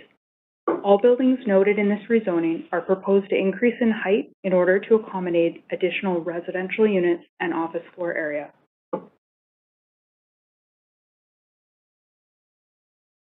This diagram shows the form of development from the previously approved design guidelines. These 3 buildings highlighted on the map propose a more significant departure from the design guidelines with regards to height. These are buildings 5, 7, and 14. As we move to the next slide, you can see the increases in height for these 3 buildings. Buildings 7 and 14 propose height increases of 6 and 8 stories respectively to accommodate the reallocation of previously approved strata residential floor area. Building 14 also proposes an increase in its floor plate size from 8,000 to 9,000 square feet. Building 5, being the highest proposed building on site, will include the majority of the rental housing units on site. It proposes a height increase of 9 stories for a total height of 52 stories or 769 feet. The floor plate is increased by 700 square feet for a total floor plate size of 9,950 square feet, generally matching the floor plate sizes of similarly significant towers on the downtown peninsula. Staff evaluated the overall changes in height, density, and tower floor plate size against the shadowing and urban design performance studies provided by the applicant and determined the resultant impacts are minimal, and in consideration of an additional rental housing and office space, support the modifications proposed subject to design conditions in Appendix B. Building 5 in particular, as the tallest building on site, includes conditions in Appendix B for further design development to enhance the tower's expression. In keeping with the design guidelines, Building 5 will be subject to a higher buildings policy review at the time of development permit application, including an enhanced session with the urban design panel. The applicant will be required to prepare revisions to the design guidelines reflecting the evolved architectural design proposed. A virtual open house was held from November 2nd to the 22nd in 2020 on the Shape Your City platform. Public input was received throughout the application process through online questions, comment forums, email, and by phone. Throughout the application process, staff received a total of 41 comments or questions on the project.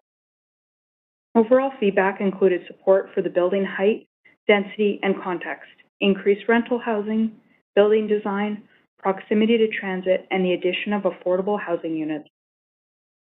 Concerns included comments regarding the height and density, overall transit capacity issues, traffic congestion, lack of housing affordability, and a lack of community amenities. 130 below market rental units is the public benefit accruing from this application. These units will contribute to the city's secured rental housing stock, serving a range of income levels.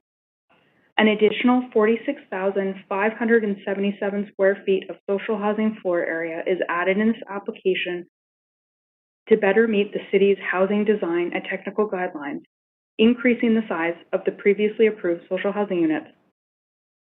The reduction in the strata residential floor area and retail floor area fully offset the land value gains from the increased office space, and the addition of market rental floor area is fully offset by the below market rental. It is due to the nature of these proposed changes that a CAC was not generated for the project. Noting that the additional residential and office do generate a need for childcare spaces, the applicant has offered a cash contribution of $1 million to be allocated towards childcare in or around the Camby corridor. The applicant will also be required to pay DCLs and provide a public art contribution on the new floor area. In conclusion, this application complies with the July 2019 Issues Report, Employment, Lands, and Economy Review Work, the Oakridge Center Policy Statement, and the Camby Corridor Plan. This text amendment proposes a significant addition of permanently secured below-market rental, and office space, which would contribute to the city's objectives and targets for affordable housing and complete communities with employment space. Staff conclude that the proposed form of development is an appropriate urban design response to the site and its context in the Oakridge Municipal Town Center, and recommend that the application be approved subject to the conditions in Appendix B. Thank you, Mayor and Council. Staff and the applicant team are available for any questions you may have. Thanks very much for the presentation. Council, just to let you know, there's about 11 speakers signed up to speak to this item. But first, I'll ask if the applicant is here to speak to this application. Yes, Gregory Enriquez here on behalf of the applicant. Can you hear me? Sure can.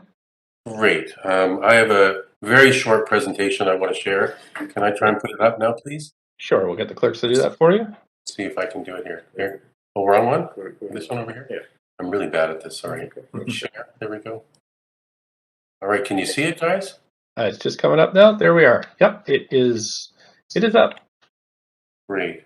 Okay, well, Mayor and Council, thank you for for hearing us tonight. I have my application's entitled "The Evolution of Oak Ridge," and I'm just going to read a very short statement and take you through a series of slides. It's been 8 years. It has elapsed since our rezoning was approved by Council, and over 11 years since we first started designing the project. While we in the city and the community at large did our very best in the first rezoning to design for the future, much has changed in the world, and our project has evolved to respond to those changes and challenges. With a 5 million plus square foot project to be designed and constructed over a 20-year period, the ability to adapt and change and respond to both the challenges and opportunities that present us is crucial. So what has changed since 2014? First off, there's been an exacerbated housing crisis. Housing affordability has worsened since 2014, and City Council policy has put an increased emphasis on rental and affordable housing. Our rezoning aims to address both housing supply and diversity challenges. Number two, a revolution in retail. COVID accelerated a shift towards online shopping that was already underway pre-pandemic, but barely on the radar in 2014. This has required an adjustment to our retail focus and resulted in a slight reduction in the overall retail area. Number three, the Camby Corridor Phase 3. With the designation of Oak Ridge Center as a municipal town center and the project and projected increases in the neighborhood density due to the Camby Corridor Phase 3 plan, we recognize the increasingly critical role that our site, Oak Ridge Center plays, and have increased workspace and housing to respond to the community's evolving needs. Number four, the pandemic. Completely unanticipated, COVID has caused a premature, permanent closure of the entire mall, putting significant financial pressures on our project and increasing the overall risk to our client. This further contributed to our decision to diversify both commercial and housing components of the project. What are the changes we're proposing? Staff did a wonderful job in presenting the changes. The rezoning proposes incremental additions to buildings already defined in our original 2018 pre-DP. These changes are consistent with all of the urban design guidelines that were established while significantly improving housing affordability, services, job space, and delivering more public amenities in Phase 1, including the majority of the public park. We have provided a much greater housing diversity when we compare the initial 2014 rezoning mix with our proposed rezoning mix today. As one can see, our original rezoning mix had 10% social housing and 10% market rental, while our new proposed zoning mix includes 17% market rental and a 13% social and affordable housing. Providing much needed workspace. Additional workspace is being added to address the need for more job space and local services to support the densification of the Camby Corridor and the broader west side. Buildings 6, 10, and the North Office Tower are proposed to contribute an additional 386,176 square feet of workspace for a total of over 810,000 square feet. And we also want to take a step back and talk about what Oak Ridge Center does to serve Vancouver. The total public benefits delivered by the site include a 9-acre city-owned park, 290 units of social housing homes, and 103,000 square foot civic center, which includes a community center, library, a 69-spot daycare, plus $1 million contribution for a daycare outside the site, a performance space, which is a large theater, and a 55-plus center for seniors like myself, because I'm now approaching 60.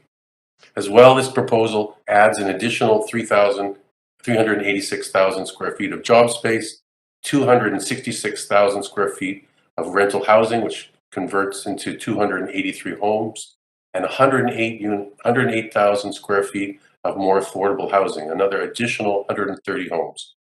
We also have a very serious groundwater management system benefiting the broader neighborhood and a district energy plant reducing carbon emissions by over 70%. How does Oak Ridge serve Vancouver? To summarize, the total direct public benefits exceed $550 million, which includes a $355 million CAC in total, $112 million in DCL revenues, and over $75 million in off-site upgrades, utility infrastructure, and street improvements that support the Camby corridor growth. There will also be 5,320 permanent on-site jobs, retail, office, park, and on-site community center. In closing, I just want to begin by thanking city staff for their leadership and the community at large for their input and participation over their many years of public process. And note that my client, Rhiannon Mauberly, is here and the consultant team to answer any questions you may have. Thank you.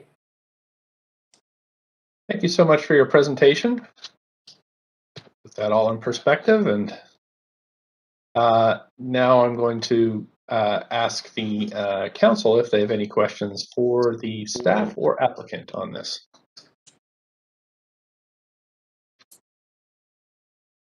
See any questions? Okay, so we can turn to hearing from the public. Oh, Councillor Weave, we've got you on there.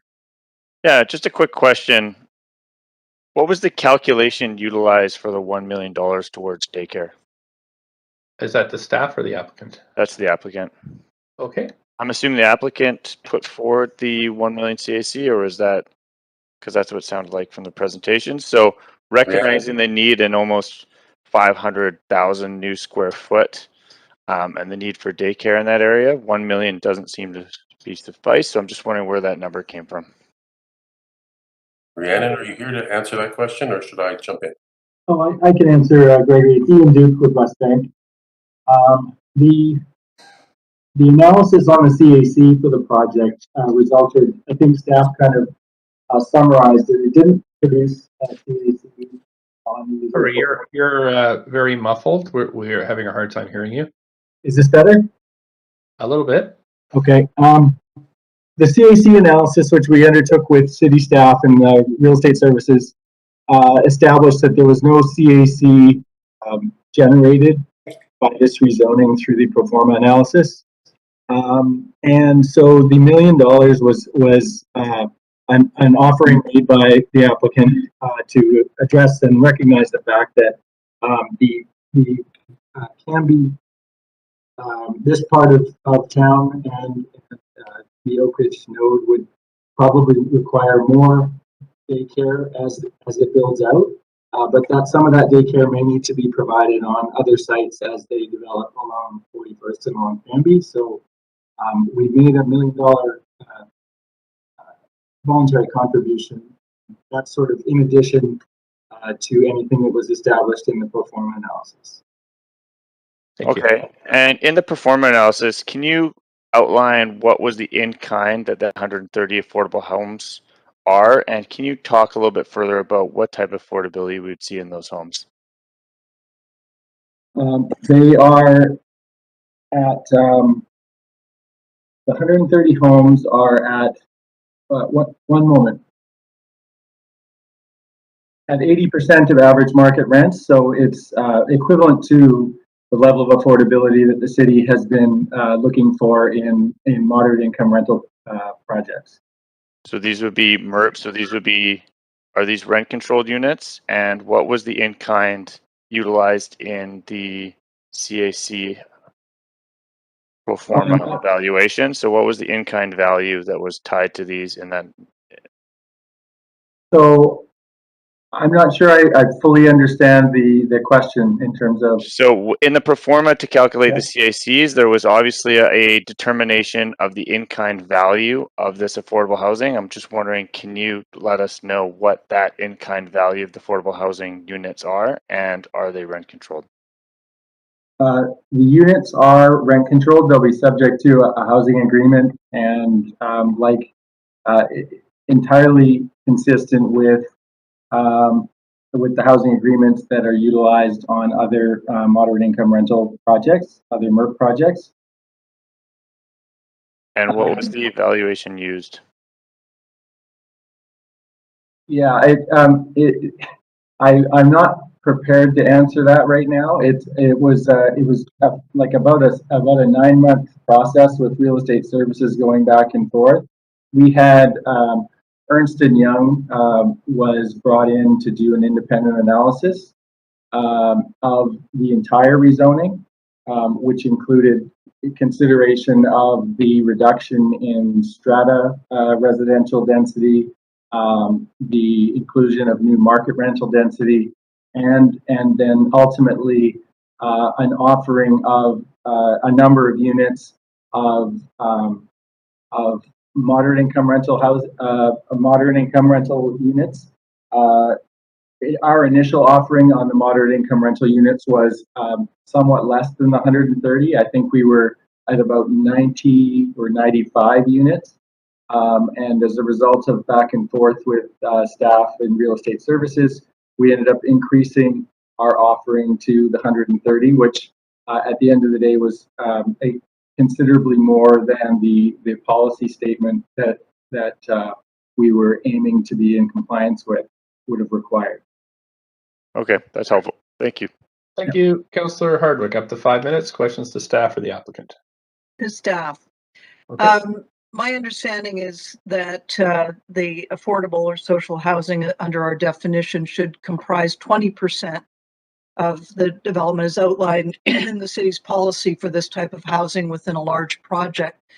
And yet, what we're looking at is really only 13% are affordable under our definitions. How do you reconcile the difference between 20% and 13%? Staff? Hi, Councillor Hardwick. It's Tiffany Rougeau, rezoning planner here. I just want to clarify that on the net new rental floor area, the application is delivering 49% of those at the moderate income housing rental rate. As required by the July 2019 issues report, because they had a 25% minimum requirement. That doesn't make sense. There's 420 units, 130 of which are affordable rentals. That is 13%. May I add something to answer this? It's Gregory Enriquez talking. Sure.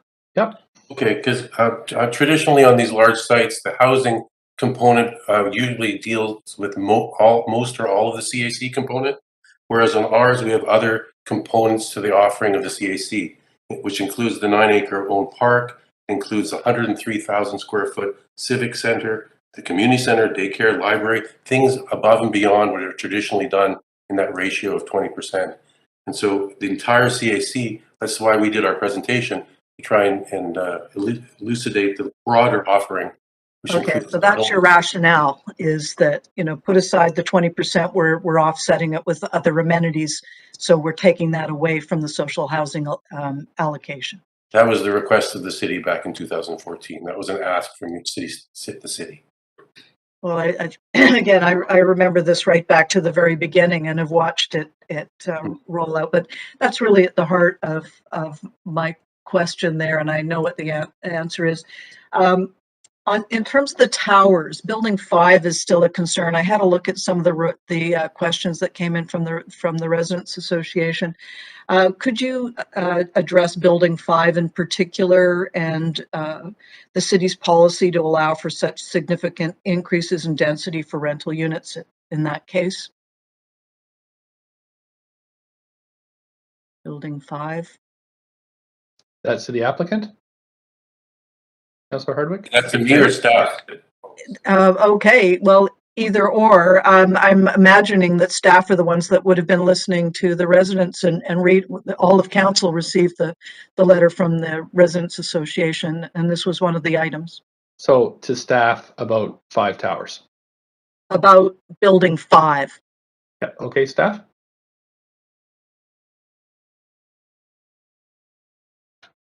Pardon me, Councillor Hardwick, could you reframe the question just to make sure that we get you the answer? We heard from the residents from your consultations that Building 5 remains a concern as the city's policy to allow for such significant increases in density for rental units.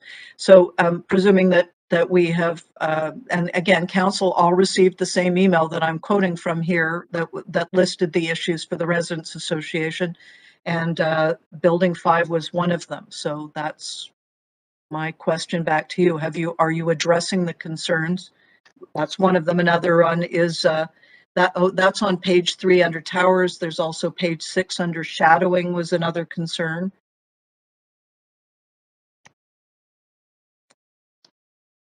So questions about the 5 towers and shadowing to staff. Yes, Councillor, we have Kevin Spence here from Urban Design. Thank you, Councillor Hardwick. That's an excellent question. And one of the reasons why we prepared a number of design development conditions for Building 5 is because of the significant increase in height commensurate with the provision of additional floor area for rental housing. And that is in response to what we're hearing from the community. This building would be one of the tallest buildings in the city at this juncture, and we take that very seriously. And it's one of the reasons why we've pushed for some additional design development to make the building fit a little bit more with the expectations of what we anticipated to see. Now, in terms of an enabling policy that would permit us to consider additional height at the site, I'll have to defer to a colleague of mine from housing to answer that, but I can confirm that in terms of urban design and architectural response, we're very mindful of the potential impacts of significant height increases here. We are at the 5 minutes, so I am going to move on to Councillor Swanson. Thank you, Councillor Swanson. Up to 5, please. Yeah, for the proponent, are you anticipating getting any senior government financing for the rental housing?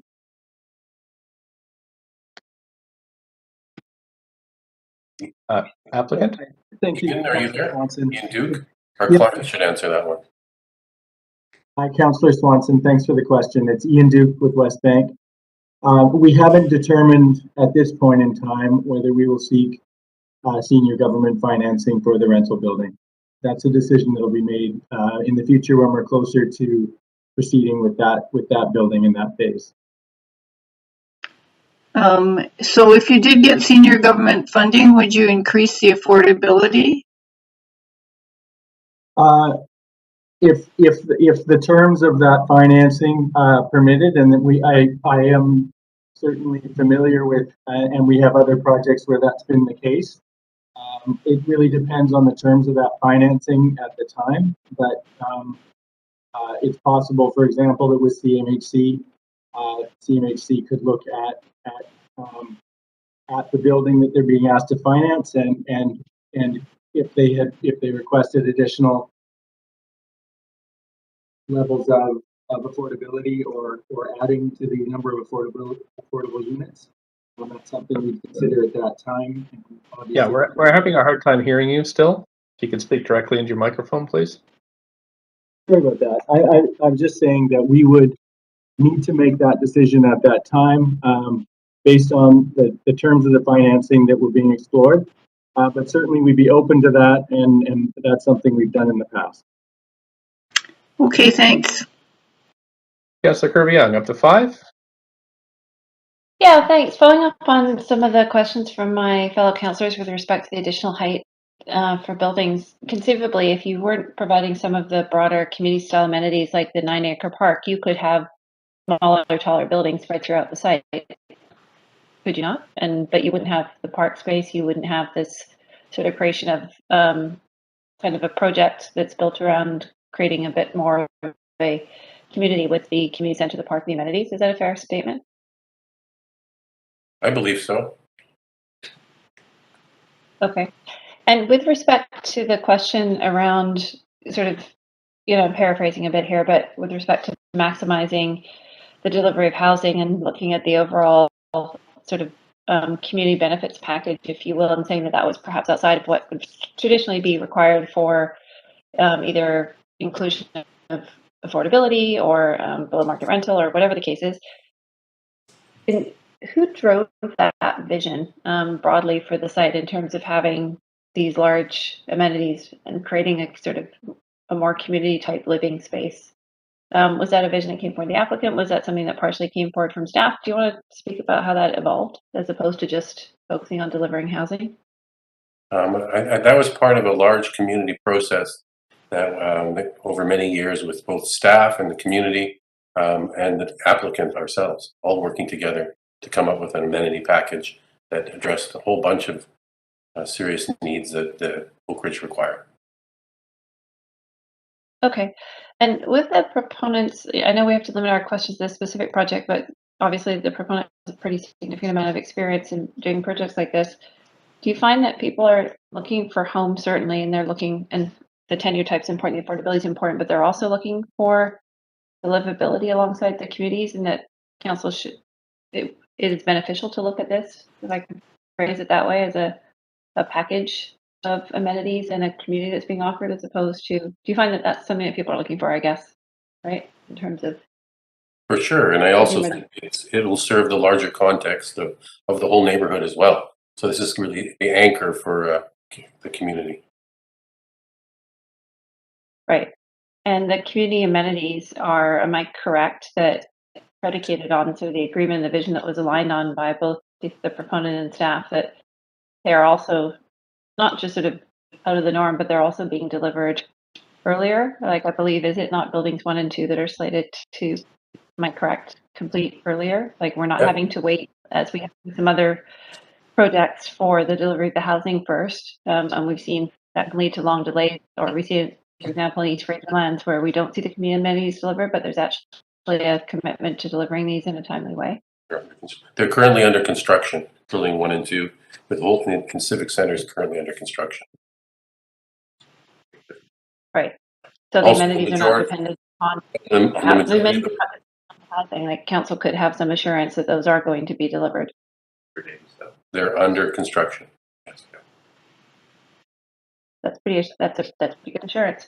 Okay, thank you. I'll leave my questions there for now. Councillor Carr. Yeah, thank you. Mr. Enriquez, I was very interested in your introduction to this, to the changes here.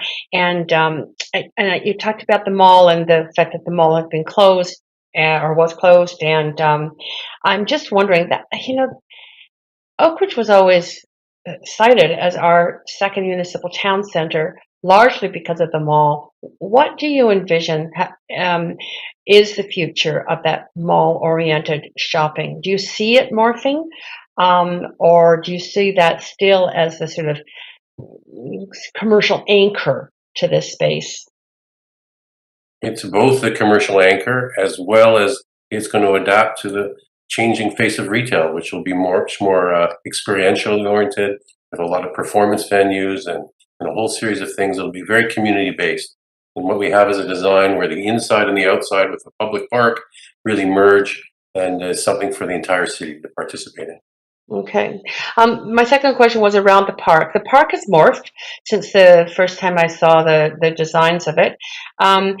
How is accessibility? I mean, you're adding a lot of residents, which is fantastic in terms of having park there. What's the accessibility for them throughout the day? The accessibility has been greatly improved over the years. If you remember, the first design had a two levels up in the air. We brought a substantial amount of it down to grade, down right off the Civic Center, as well as reduced most of the upper levels to 1 level. And we've increased the number of areas to access the park from 5 locations with 7 public elevators, 4 staircases, a pair of escalators outside, 2 pairs of escalators inside. In terms of accessibility, we've worked very hard with staff to make sure that it's accessible for everyone. Yeah, I've seen that change and I appreciate it very much. Third question, the mall is serviced by transit. Obviously, the Canada Line is key. We all know the capacity of the Canada Line appears to be limited by the length of the stations at this point. One of the questions coming from the community is around the support for and the desire for increased ground transportation. Do you have any thoughts on that and access to ground oriented transit from especially near the buildings that you're proposing, the new ones or the increased ones? Are you talking about public transit? Yeah, I'm talking about public transit. Yeah, well, we've worked really hard with TransLink, and we continue to do so to upgrade the station. We're going to be adding extra escalators to make it more accessible. We've worked on the whole interface with the buses along 41st Street to make sure the transit hub there is enlarged and improved. And so engineering has been very, very serious about all of this, and staff is working with us to make it better. Great. And final question, and I appreciate that because I think that's the future, obviously, especially in a climate challenged world. The final question has to do with the range of amenities, the civic center, the performance space, the senior center, etc. I can't remember, was childcare included in that too? Yes, we have 69 childcare spaces. We'll be one of the largest in the city. That's on top of the $1 million contribution. It's actually one of the most diverse programs we've ever worked on in the history of our practice in terms of community amenities. And we're really, really proud of it. And so you have to give kudos to the 5 or 6 departments within the staff who've worked very hard to make sure each one of these components are meaningful to the community. Okay, thank you. Is there a youth center as well? I remember in another application we received recently, there was We have a youth center within the community center. Great. Okay. Great. We did. Thanks. Appreciate your answers. Thank you. Councillor Davinovich? Thanks. Just a couple of questions. I was wondering, I'm impressed by what I've seen, especially over the years, on the way that this has morphed and the applicants worked with staff. I'm just wondering, the shadow policy that's stated in the referral report from January 25th. I want to make sure that, and I'm asking the applicant and I'll ask staff afterwards, was this based on our shadow policy or were you held to the shadow bulletin, which is not yet a policy? I guess what the promise we made was that in adding the extra height and density, that we would not increase shadows on the park 1 square foot. And so what we did is we wrote a very complicated grasshopper script, which is a program, and we shaped the buildings of the new extra height in more sympathetic orientation to the path of the sun to make sure that not 1 ounce of shadow was added to the park more than the approved 2014 rezoning. Okay, thank you very much. Most of the amenities I see here are public amenities. I know my colleagues have touched on some of that, but these aren't just amenities for people who will be living in the residences at Oak Ridge. These will be amenities that are a part of a master plan community, but also extend to the greater community and city. Is that correct? Yes, it will be owned and operated by the city and given turnkey to the city. Yes. Okay. Thanks. Now I know that we have staff coming back in the next few months on extended or 24-hour childcare, as per a motion that council had unanimously supported that I'd put forward. I'm just wondering, would it be too late if council approved this today, considering the proximity to healthcare centers, to have that daycare or childcare conform to 24-hour or extended hour childcare? That will be totally in the realm of the city to decide for themselves, because this building is theirs. Okay, that's great to know. And then also, I'm just wondering if the applicant applied for or was offered the short program for the delivery of the social housing or the non-market housing, as we've seen with our short. I mean, You mean you're talking about an expedited approval process? You mean? Yes, the short program, the expedited approval program. Unfortunately, all rental tenure. Yes. Yeah, unfortunately, our project, all the pieces are integrated into one very complex Rubik's cube, and staff have been amazing in helping us sort that all out, and we're grateful for it. Okay, so that's good to know. But there will be the most affordable housing, which I'm understanding is under construction right now. Is that correct? That is correct. That's very good to know. Thank you very much. You've answered all of my questions. I may have questions for staff through points of information after. Actually, I will ask staff one question, if I can now, Mayor, considering my time. I'm just going to ask about the 24-hour extended our childcare, considering the proximity to transit and also nearby healthcare centers. If that's a consideration the city would be making for the childcare space, considering the significance of 69 spaces on this site. Hi, Councillor Davinovich. It's Cynthia Lau, Senior Rezoning Planner. Just to note that the childcare space is part of the previous approval, and under this application is a $1 million contribution to childcare in the Camby corridor area.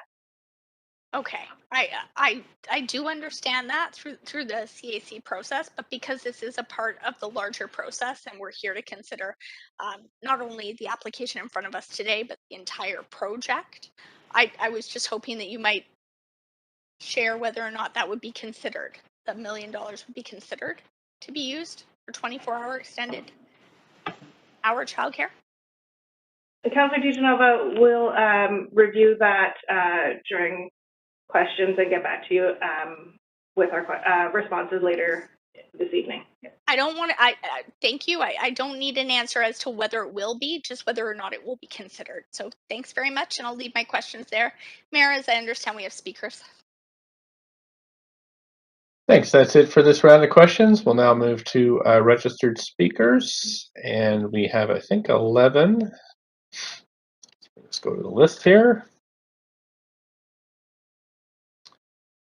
Okay. So the first speaker is Richard Littlemore. Speaker number 1, Richard Littlemore. Hello. Hi there. You have up to 5 minutes whenever you're ready. Great, thank you. Good evening. My name is Richard Littlemore. I speak to you tonight as a resident of the Hemingway, a 62-unit condominium complex at 45th and Camby, directly south of the Oak Ridge project. Some of you might recognize the building as one that we share with the BC offices of St. John Ambulance. I'm also president of the Hemingway Strata Council, so while I speak as an individual, I hope to fairly represent the sentiments of many of my neighbors. Full disclosure, though, I have worked for Westbank as a freelance writer, including on this project. If you've seen the giant Oak Ridge volume called The Living City, you will have read my prose. So you might not be surprised to hear that, perhaps unusual among Hemingway residents, I regard the Oak Ridge redevelopment as a good idea in a perfect location. It was a travesty to have a suburban shopping mall surrounded by 14 acres of surface parking on some of the most valuable land in the country. What is coming will be immeasurably better for me, for my neighbors, and for the whole city. But the process is a nightmare. It began for us 3 years ago in March 2019 when the city closed Ash Street for a couple of months so that Westbank could connect to the major sewer line on 49th Avenue. A year later, Ash Street still closed. They also closed 49th, hemming us in entirely until October 2020. Imagine that year and a half, especially during the early months of COVID when you couldn't hope to get a delivery. The only way out of our building was to drive out of the parkade, do a 180 into the top of the ramp, and then drive 4 blocks down a choked one-lane back alley, at the end of which your only option was to turn right on 49th. Running this alley gauntlet was like living on the wrong side of the Lionsgate Bridge. You never knew how much time it was going to take. It might only be 5 minutes. But with every Ash Street resident also fighting over that access, you were more likely to get stuck in a 4-block-long traffic jam. And that was all before the construction began. Yet from early 2019 and for every day since, the residents of the Hemingway have been living in a loud, dirty industrial park.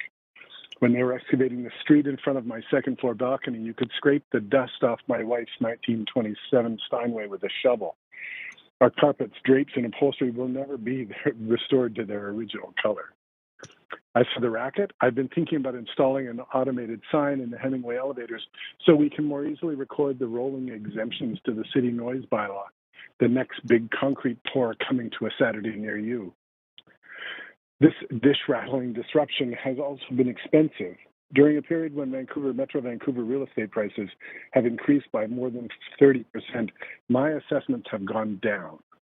I know or hope that the value will rebound once the project is finished, but that won't help those of my neighbors who have had to sell in the meantime. I raise all this not simply to complain, though it was nice to get all that off my chest. Rather, I'm hoping to encourage council to think about the time cost of city decision-making. I'm a supporter, an enthusiast. I think this redevelopment was essential, and I admire what West Bank and Enrique's partners have done. I think the density is appropriate and the height acceptable. I also applaud the city for having leveraged more rental and lower income housing, but I'm exhausted and we're not halfway there. The U.S. General George Patton once said, "A good plan violently executed now is better than a perfect plan executed next week," and I have to agree. I would never suggest that you throw out the City Hall rulebook, but I hope, having vetted this project so extensively, that you consider every additional intervention, every referral, every review extends the stress and increases the cost to me and my neighbors. This is a good plan. I hope you will approve the rezoning and get down to expediting the work and minimizing its impact. It will be so nice to get it done. Thank you very much. Thank you. I don't see any questions for you, so I am going to move on to the next speaker, but thank you so much for calling in tonight. We have Gary Jobin, speaker number 2. Gary Jobin. Hello? Hi there. You Can have you up hear to me? 5 minutes. Yes, we can. Hi, Up to 5 minutes whenever you're ready. Good evening, Mayor and Council. I want to first acknowledge the unceded lands of the Musqueam, Squamish, and Tsleil-Waututh people who allow us on their land to speak to this project. My name is Gary Jobin. I'm Indigenous. I work with a program called Blade Runners. Our mandate is to help street and lob youth build careers in the construction trades. 90% of our participants are Indigenous, and most have never had a job in any industry. As well, all our coordinators are Indigenous.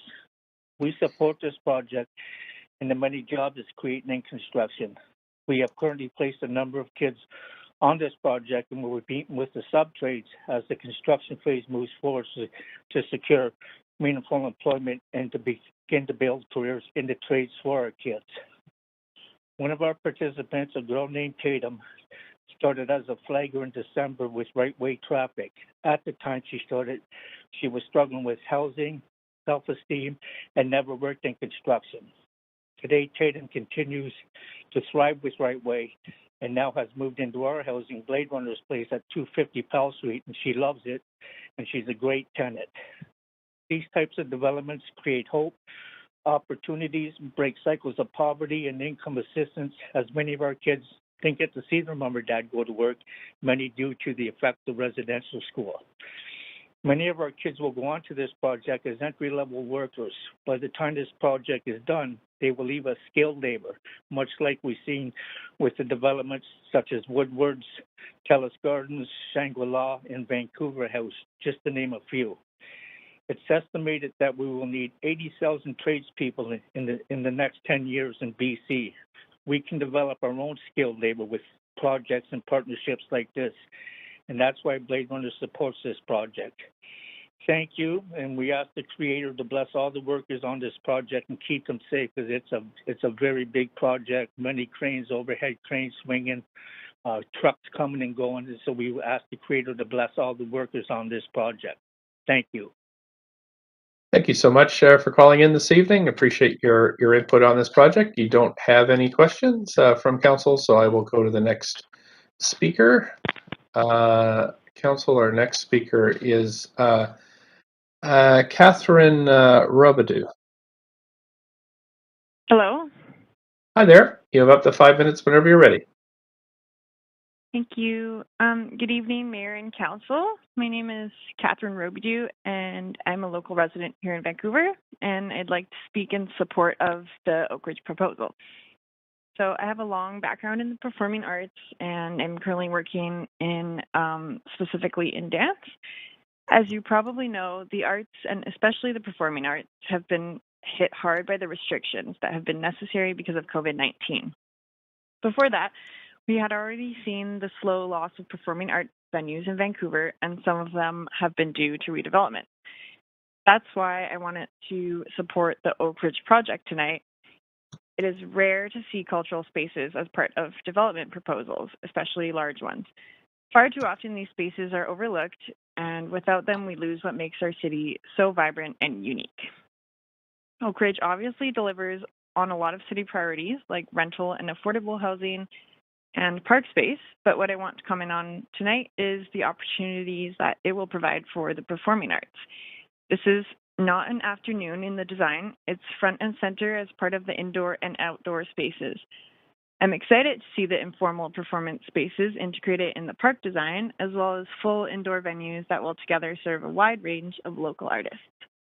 Unfortunately, arts and culture often gets overlooked in favor of what is considered more urgent, like rental housing. Not only does Oak Ridge deliver these urgent amenities, like rental housing, but they know that without the development of culture, the community won't be successful. So thank you for your time to hear me out tonight, and I hope you choose to vote yes in support of this project. Thank you so much. I don't see any questions from council for you, but do appreciate you phoning in to contribute today. We are going to our next speaker, who is Doa Tibet. Hello? Hi there. You have up to 5 minutes whenever you're ready. Thank you. Thank you so much. Good evening, Mayor and Council. Thank you for the opportunity to comment and speak about this development. My name is Doa Sabit. I'm a business administration student currently living in Vancouver, and I work at Lingara College in West 49th Avenue, so I'm in that area daily. I support this project and very eager to see it move forward. Like many, it hasn't been easy to find a place to live that is amenity rich and near my school and workplace at Lingara. So this development would deliver a lot of what we need in that community because of the public benefits it delivers. And to speak as someone currently working in Lingara College, there's an increasing number of faculty and staff, and it would be fantastic to have the option to rent housing there someday and have all the amenities available as opposed to having to commute daily. And it would also be amazing to have that kind of community space for us to access after work as well. I'm particularly excited about the library. And to speak from an international student perspective, the number of international students enrolling at our college is increasing annually. So having a nearby civic center, as well as the arts and culture program that includes indoor and outdoor music venues, a food hall, and the public park would be fantastic, and it would really enrich the student experience. It also makes sense to me because it's forward thinking and it would be great for young families too. And I also appreciate that it includes social housing in a senior center, so it's a space for everyone. And like many students and people just starting their careers, I rely heavily on transit, and the fact that this development is right on it is really helpful. So I think it would be a great addition to the city and to serve the community, and I can see myself hopefully living and working there someday. So I look forward to it being open to the public soon. And thank you again for the opportunity to speak and for your time. Thanks so much. I don't see any questions for you from council, so I'm going to move to the next speaker, but really appreciate you phoning in tonight. Next speaker is Jasveen Kaur. Hello. Hi there. You have up to 5 minutes whenever you're ready. Thank you, Mayor Stewart and council members, for this opportunity to present my thoughts on the proposed Oak Ridge development. My name is Jasveen Kaur, a recent graduate from Lingara College. I would like to share my opinion in favor of this project. I am located near the Riley Park community, which is about a 5-minute drive to Oak Ridge. Looking at the proposal, I was sure that this is the kind of place I would have looked for when I was a student at Lingara, and I know that I'm not the only one. As we all know, rental prices and transportation costs in Vancouver are really high, and I think a place like the Oak Ridge development will help in solving these issues. Its vicinity to the school, accessibility to rapid transit, affordable housing, and a wide range of facilities make it a perfect place for young students. Moreover, this development will create a number of full-time and part-time jobs, not only through the creation of new office spaces, but also via the other services that will be developed as part of this project. Also, with the situation around the world and Canada's overall immigration targets, it is safe to say that we can expect more people coming from other parts of the world to the city of Vancouver who plan to live and work here. This will not only increase the demand for affordable rental housing, but also for more jobs in the area. I think this project is also a great way of bringing the hub of entertainment and social buzz into the community, something that one could only experience so far in downtown Vancouver. Therefore, for these reasons, I support this proposal. Thank you again for the opportunity to share my thoughts. Thank you. There are no questions for you, but thanks again for calling in tonight. I'm going to move to the next speaker, who is Gavin Duffus. Speaker number Hello. 6, Gavin Duffus. Hello. Hi there. Up to 5 minutes, please. Hi, good evening, Mayor and Council. My name is Gavin Duffus. I am the Economic Development Manager with the Downtown Vancouver Business Improvement Association. We support this rezoning and amendment. The Downtown Vancouver BIA represents thousands of businesses and property owners in the downtown core.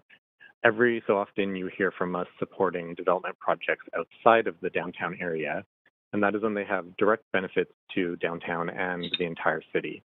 And Oak Ridge is certainly one of those projects. The hundreds of additional rental housing units, including below market rental units, will help address both the housing shortage and the labor shortage. Downtown and other employment zones in the city rely on a healthy supply of affordable housing along transit corridors. Having a sustainable and reliable commute into work is a top priority for the current workforce, and it will continue to be a priority for future employees. Sites like Oak Ridge, which are directly integrated with the SkyTrain system, should maximize their housing potential. Therefore, this rezoning has our full support, and we look forward to the benefits it will bring to the city. Thank you. Thank you. I don't see any questions for you, so I'll move on to the next speaker. Next speaker is speaker number 8, Nathan Davinovich.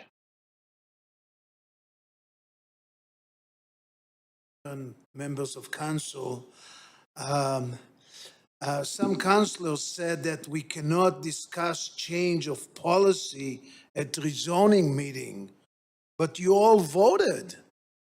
You all voted for Councillor Swanson motion in May of 2020 for staff to report back about the Camby corridor. And if staff is refusing to do that, that's why you should turn down all these rezoning items. Very simple. If not, fire the staff. Get new staffs who can do what you ask them to do. You know, I mean, you can reactivate the PT&E committee, the Planning, Transportation and Environment Committee that existed, so you can make policy changes. The PT&E committee is still shown on the city clerk screen. The developers of 57th and Camby offered $20 million toward the reconstruction of the 57th Avenue SkyTrain station. What is Oak Ridge offering to upgrade the Oak Ridge station?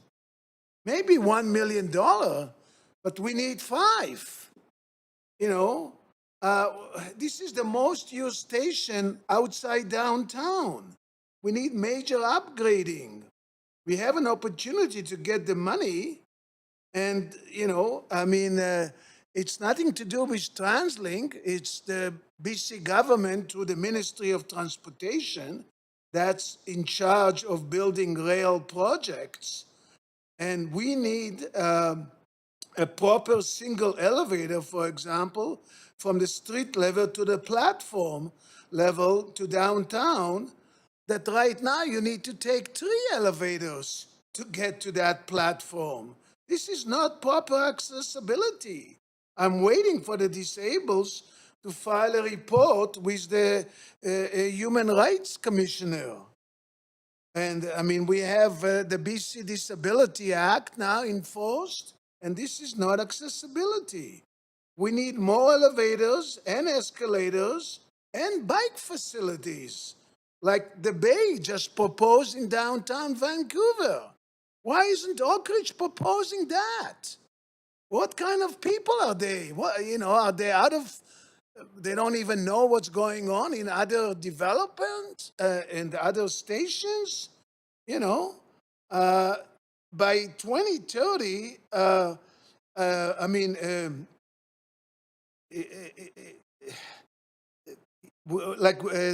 we need to upgrade, as I pointed out before in other meetings, the East Side emergency exit to include a new entrance so people do not need to cross Camby Street.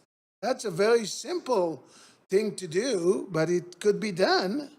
By 2030, when Oak Ridge redevelopment is finished, this station would be overcrowded and many Vancouver residents and people at the new Oak Ridge development would be left on the platform as the trains will be full with Richmond riders.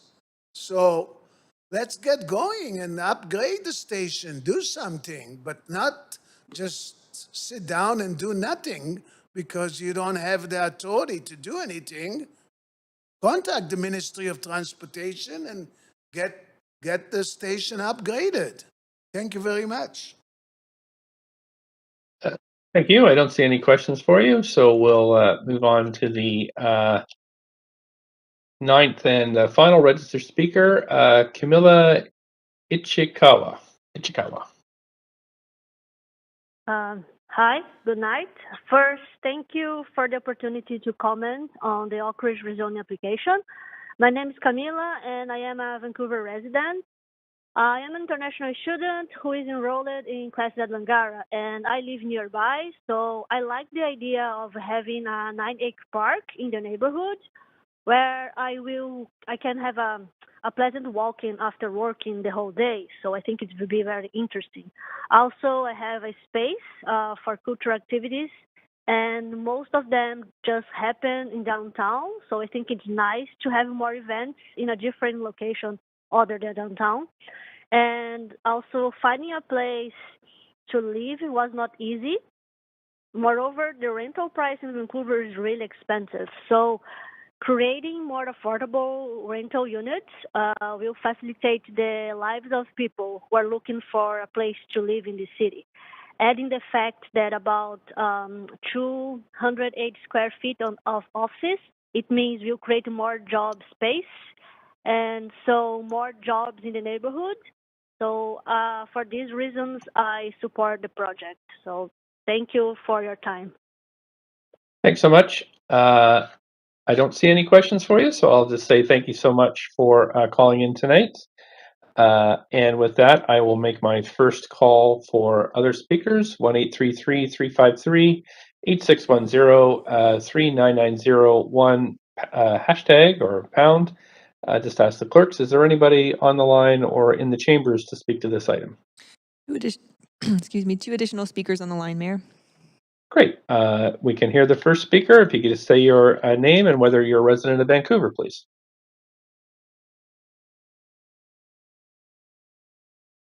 Hello. Can you hear me? Sure can. Just need your name and whether you're a resident of Vancouver, and up to 5 minutes, please. My name is Tracy Bashir. I work in Vancouver. I used to be a resident, but I'm now in the suburbs of Delta.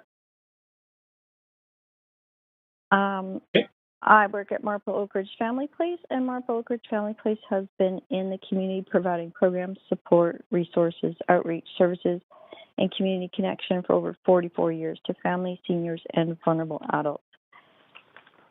I'm reading from my notes.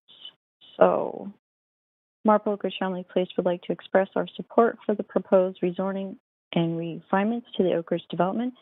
Specifically, we're in favor of the increased rental and below-market housing, family-friendly outdoor amenities, and the child care, community center, and senior center. We favor the proposal of 283 market rental units and 130 moderate-income rental units for families with children to be able to afford rental accommodation. The majority of families accessing the Marple Oak Ridge Family Place are low-income families and more likely to trend towards the $30,000 per year income, if not lower. The affordable rental unit proposal will help some families, although many will still not be able to afford accommodation in Oak Ridge. However, this planning is a step in the right direction. We support the idea of a new community center serving Oak Ridge as it brings amenities to central Oak Ridge. We also favor the inclusion of green spaces. We are in support of the 69 spot childcare options and out-of-school care options as crucial for the parents of our community who have long struggled to obtain daycare options. We recommend that the proposed daycare and out-of-school options offer a percentage of affordable spots for low-income families who often need this support the most. With regard to the senior center, which is included in the Oak Ridge plans, we clearly understand that the senior center is not part of the amendment going forward. We nevertheless must point out, as the amendment goes forward, the critical and integral importance of the senior center as part of the Civic Center project. Plans going forward for families and children cannot be completed without consideration and inclusion of our community of seniors. Seniors are not only part of the community of families and children, but are vital to the health and growth of the intergenerational society. In addition, the learnings from the COVID-19 pandemic have shown us that the lethal effects on seniors who are isolated from this mainstream community. Seniors depend on being connected to community to avoid being isolated, and integral to their inclusion is ensuring they are part of the infrastructure when city planning and development is underway, such as the case with Oak Ridge right now. We know from our collaborations with the Oak Ridge Senior Center, which closed when the Oak Ridge renovations began, that it was a wonderful resource for seniors, offering a home from home, cooked meals, entertainment, and community of connection. We look forward to seeing the amendments to the Oak Ridge proposal move forward, which will in turn see the Senior Center is reinstated in a timely manner. Thank you for your time. Thank you. I don't see any questions for you, so again, appreciate your participation. And we'll move on to the second speaker.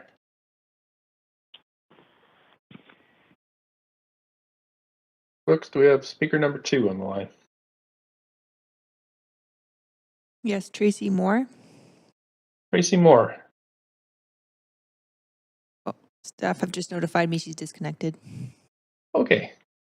Thank you so much. So that's, was that the first call? I think it was the first call. So I'll have the second call for speakers. 1-833-353-8610-39901 Clerks, anybody else? Chambers or telephone? Tracy's back on the line, Mayor. Back. Okay. Hi. Hi there. Hi there. You've up to 5 minutes. Just your full name and whether or not you're a resident of Vancouver, please. Sure. Just want to make sure you can hear me well. Sure can. So good evening, Mr. Chair and Councillors. It's Tracy Moyer, Chair of Oak Ridge Lang Area Residents. Just to confirm, I am a registered speaker this evening. OLAR began our efforts regarding the changes coming to the Oak Ridge Mall 9 years ago. We opposed this rezoning application in 2014, and we oppose the text amendment now. Both times, we feel the proponent and city staff were site-focused with little regard for the impacts off-site. We are very proud of the wins OLAR achieved leading up to 2014. We secured a 2.5-acre park at grade. We achieved far improved accessibility to the green roof. The city and TransLink both agreed with us that a second 41st egress is needed for the crushing crowds that will be in the station when trains empty. And this has been secured, hopefully 1 block north. And more emergency services are needed for the neighborhood. I think I heard Mr. Enriquez this evening take credit for some of these improvements through their hard work with city staff. I need to note that these improvements were introduced thanks to OLAR's foresight and were successful due to our perseverance. It is insulting to ignore our efforts leading up to 2014. On the at-grade park, we want the privilege to name it, to recognize it as a result of OLAR's efforts for our neighborhood. I asked for a councillor to help us work on this. It is so sad and so unfortunate these wins came after far too much work by OLAR. These needed and really practical improvements all should have been attainable just sitting down respectfully with some city planners and our Oak Ridge Mall working team over probably 3 meetings. And please, we just want you to know that we still feel we are owed 1/3 of an acre of at-grade park space because the legal obligation was 2.83 acres, not the 2.5 council accepted. Many of the original reasons why we opposed 7 years ago remain and worsen, yet more height and density, longer shadows into the neighborhood, inadequate improvements for affordability, inadequate capacity increases to the Canada line. I strongly disagree with Mr. Enriquez's comments that they have worked with the community leading up to 2014 and up to this amendment. And I'm happy to share an anecdote about this if you wish to ask me to share it. In the previous rezoning, the tallest towers were closest to the subway. Terrible impact on the terraces strata on site and the neighboring community, but there was some logic behind placing the tallest by the station.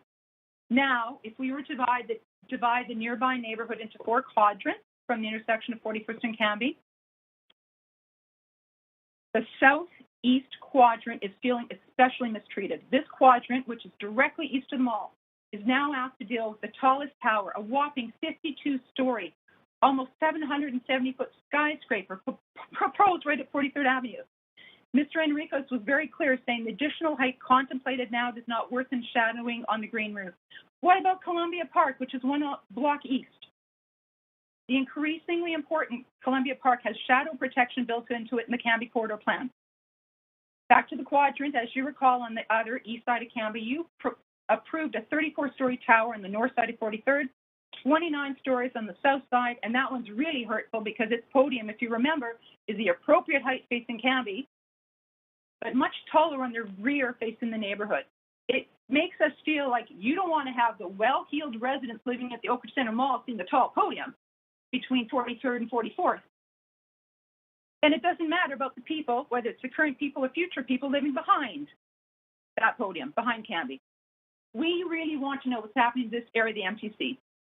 We believe this area of the MTC deserves an explanation why this quadrant is being treated so particularly badly. Oler asks that you refer this amendment back to staff. We don't expect you to care about the impositions of the proposed changes on the surrounding neighborhood. We've learned that lesson in the past, many times. So we are limiting our position to what we believe the changes proposed for housing affordability. And this is our comment. The changes regarding housing affordability should be evaluated against the entire project, not just the changes in this text amendment.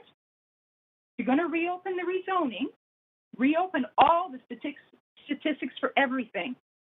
And if you were to do that, we are confident you would find the amount of below market rental and social housing for this site is woefully inadequate.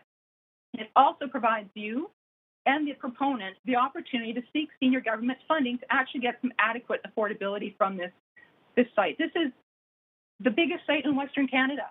And if this is all that can be achieved with affordability, this needs to be reanalyzed. Thank you. Thank you for the opportunity to speak this evening. Thank you. You do have questions from Councillor Hardwick. Councillor Hardwick, please go ahead. Well, thank you. You did mention something about sharing an anecdote. Thank you, Councillor Hardwick. If you remember the old Zeller space inside the mall, that was opened up for a city open house. This was not a proponent's open house, it was a city open house. The city had their wonderful presentation boards up on stands, as well did the proponent. Oler brought little yellow stickies, little post-its, and felt tip pens for people to mark their commentary on the boards, because there didn't seem to be other than just writing a comment sheet as you were preparing to leave, we didn't think there'd be enough opportunity to share public opinion and certainly maybe even engage some kind of conversations around some of the more contentious parts of the proposal. City didn't have any problems with us doing it. However, Mr. Enriquez did. He was very angry, and he started running around ripping off the yellow post-its. That's what we thought was, okay, this is going to be typical of how the public comment is going to be respected or not with this proposal. Councillor George Affleck is my witness. I immediately went to Councillor Affleck when I first was alerted of this, and he was, of course, in the Zeller space, and I said, well, I said George, but, you know, I guess I should say Councillor Affleck here. I just said, look at what Gregory's doing. And? Things did not improve. That was the end of it. What's one councillor going to do in a room with about 150 people?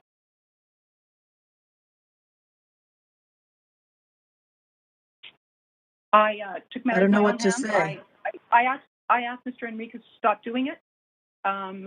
He didn't. I eventually raised my voice, and that got his attention. He stopped doing it at that point. I'm just going to interject here. I'm appreciative of the comments, but I think Councillor Hardwick, if you could direct your questions to the content of the text proposal here, that would be great.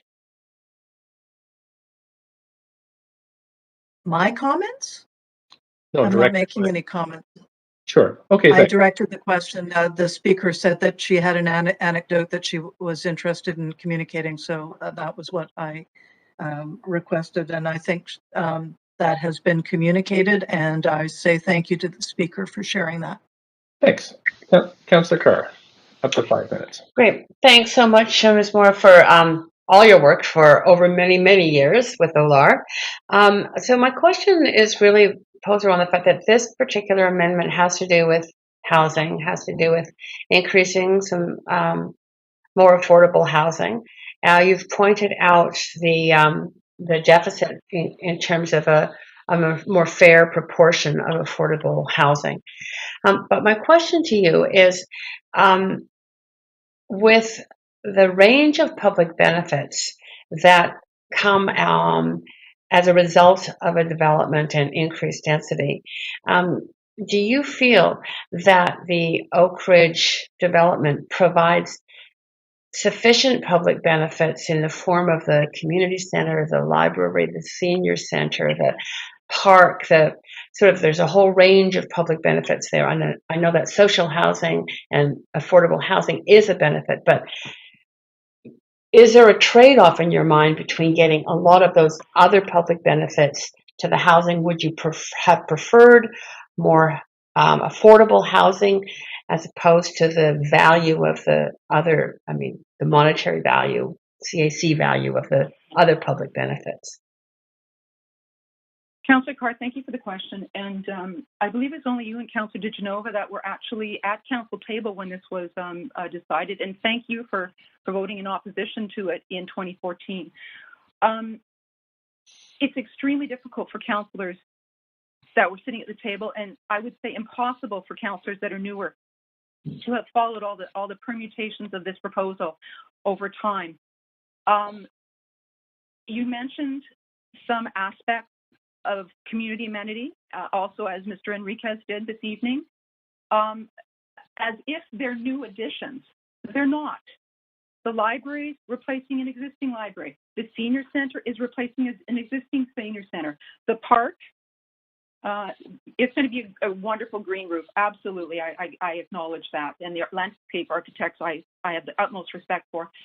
But the park at Gray, the 2.5 acre park, that was an outstanding legal obligation from 1983. So once you start removing some of these, what still seem to be marketed as community amenities that are just replacements or obligations that are outstanding for decades, it really does shrink down the size of the overall amenity package for this proposal. And to answer the question more directly, all those things need to be taken out of the equation and researched what more affordability can be provided on this site. It's a terrible tug of war between the proponent trying to maximize profit and the city trying to extract as much amenity as possible. But it's essential to do a fair evaluation. You do have to roll it back to the beginning and look at the complete project, not just incremental changes. And the percentage of, I think it's 49% or 47%, that's not the relevant percentage. Social housing, we complained in 2014. The social housing part of this is inadequate. All major sites have to do social housing and other amenities. How come this one doesn't have to do the minimum social housing with all the extra amenities? Did that answer your question, Councillor? Yeah, it did. It did. I really appreciate that. Thanks a lot. Councillor Davinovich? Thanks so much. And I remember many times you coming to council to speak on this item. I'm wondering about the affordability that you'd mentioned, Tracy, and I appreciate you coming and sharing your comments. And I have to say, we're talking about this project, but I look at sites like Little Mountain, and I'm very aware about how affordable that housing could have been 10 years ago and where it is now. So when we add time, we add cost. And do you think we can afford to do that in one of the least affordable cities in the world? I mean, we have 2 buildings under construction right now and amenities that need to be delivered, including, childcare spaces. If we keep going at the rate we're going, I'm just asking you, do you think we'll be able to deliver those maybe by the time I'm a grandmother? I have a 4-year-old right now, so. Great point, Councillor Davinovich, but it really is up to the proponent who is driving the time frame here. If they decided not to do a rezoning, a text amendment now, we wouldn't be having this conversation. So I mean, who's to say they're not going to come back in another couple of years and do another text amendment? The only additional amenity we can see is affordability. We question the amount of affordability. We don't think it's adequate, but and I know social housing is very important to you, Councillor. You must feel some stress knowing that this site is not providing even the minimum 20% for social housing. And with this new opportunity, no new social housing. Again, we look at it, you know, looking toward the project and going, okay, well, again, the well-heeled Oak Ridge residents, which is going to be the vast majority of the people that are going to be living here, it's going to be the best views in the city. We all know Little Mountain is the tallest part of Vancouver. This is not much lower in elevation. These people, and I don't know how many of the top floors of these top buildings are going to have the best views in Vancouver. So can I ask you one more? Oh, sorry. Go ahead, Sure. Tracy. So I have one more question. I have 1 minute. So. Yes.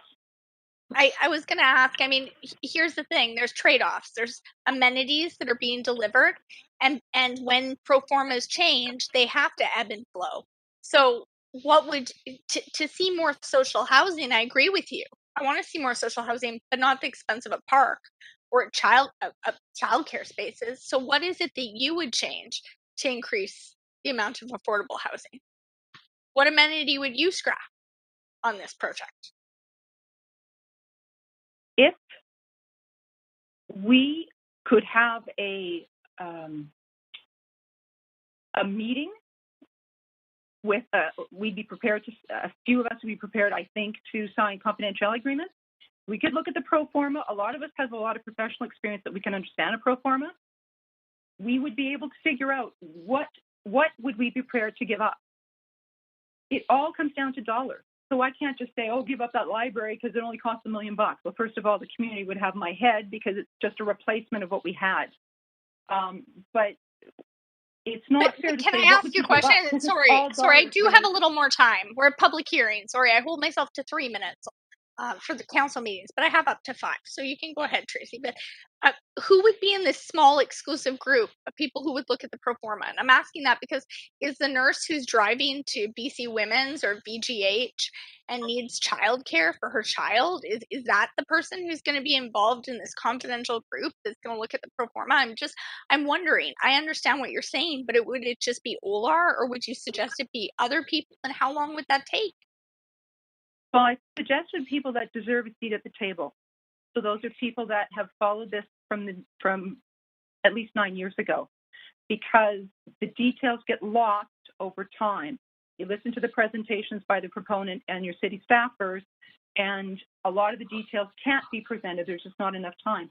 So to answer the question, I would think that it could be a group of probably even as small as 3 people. Our first choices would be people from like the executive level of our working group. I mean, the Oak Ridge Center Mall working I'm group. not even sure that would fit into the process of what we're allowed to do, but I do understand and I appreciate you continuing to come to speak to council. I really want to highlight that, and thank you for answering my questions, Tracy. And I hope we'll keep seeing you on not only this project but others. Thank you, Councillor. That is it for questions for you, Speaker. Thank you so much for coming in this evening. And clerks, I'm going to make our third and final call. So we'll take a 5-minute break, come back at 9:35 to try to complete this item. Thank you. We'll see you in 5 minutes.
Hello, speaker. Hi, can you hear me? You can, up to 5 minutes, please. Thank you. Thank you for giving me the time to speak today. My name is Erin Sanuda. I'm a lifelong resident of Vancouver. I work in the Camby corridor, and I'm also a member of the real estate industry. I spoke on behalf of West Bank's Oak Ridge project as a student back in 2014 during the original rezoning process, and I've been following the progress of this development for the past 8 years. I'm very happy to have the opportunity to return and share my support for the proposed changes to the development plan.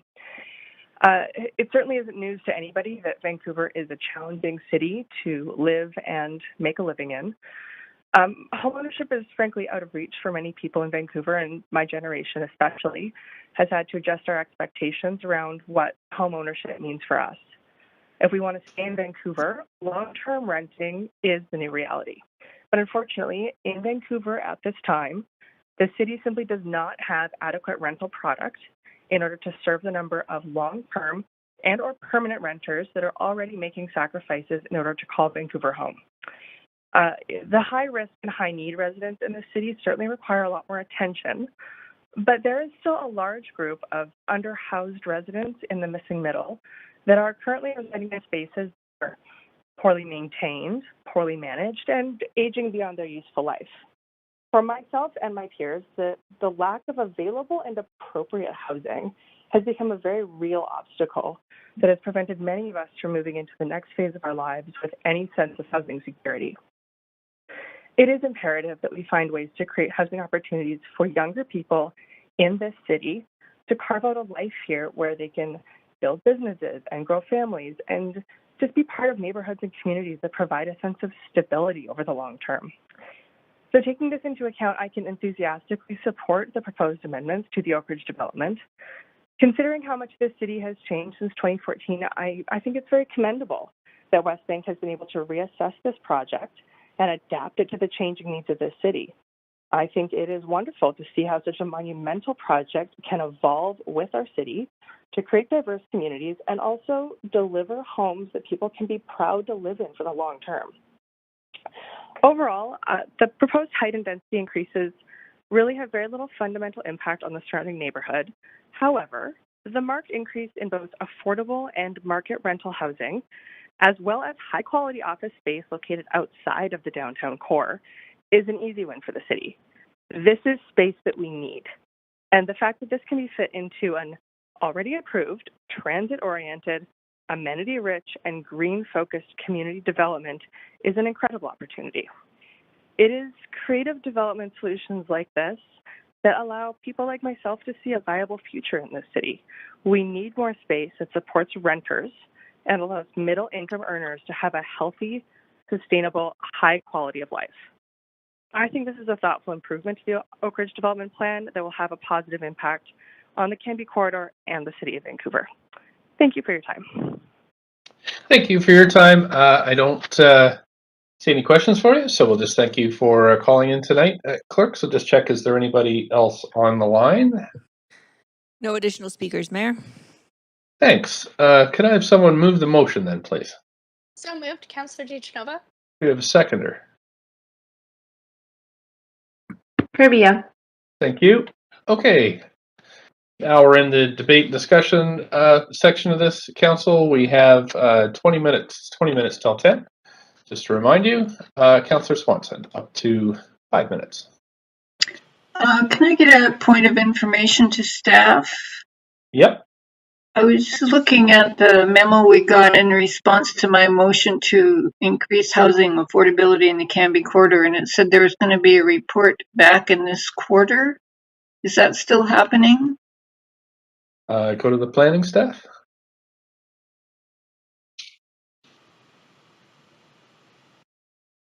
Council, just one moment.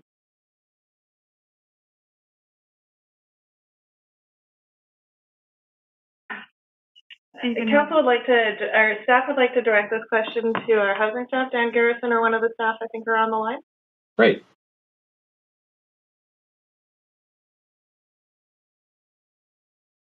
Councillor Dan Garrison, Housing Policy. I have the memo in front of me and I'm looking at it. It's actually our community planning division that does the report back on the plan implementation, and unfortunately, I'm not sure where they're at with the work right now. So we'll have to get back to you on that. I'll have to check in with Neil Bershowy and get back to you on that. Apologies, Councillor.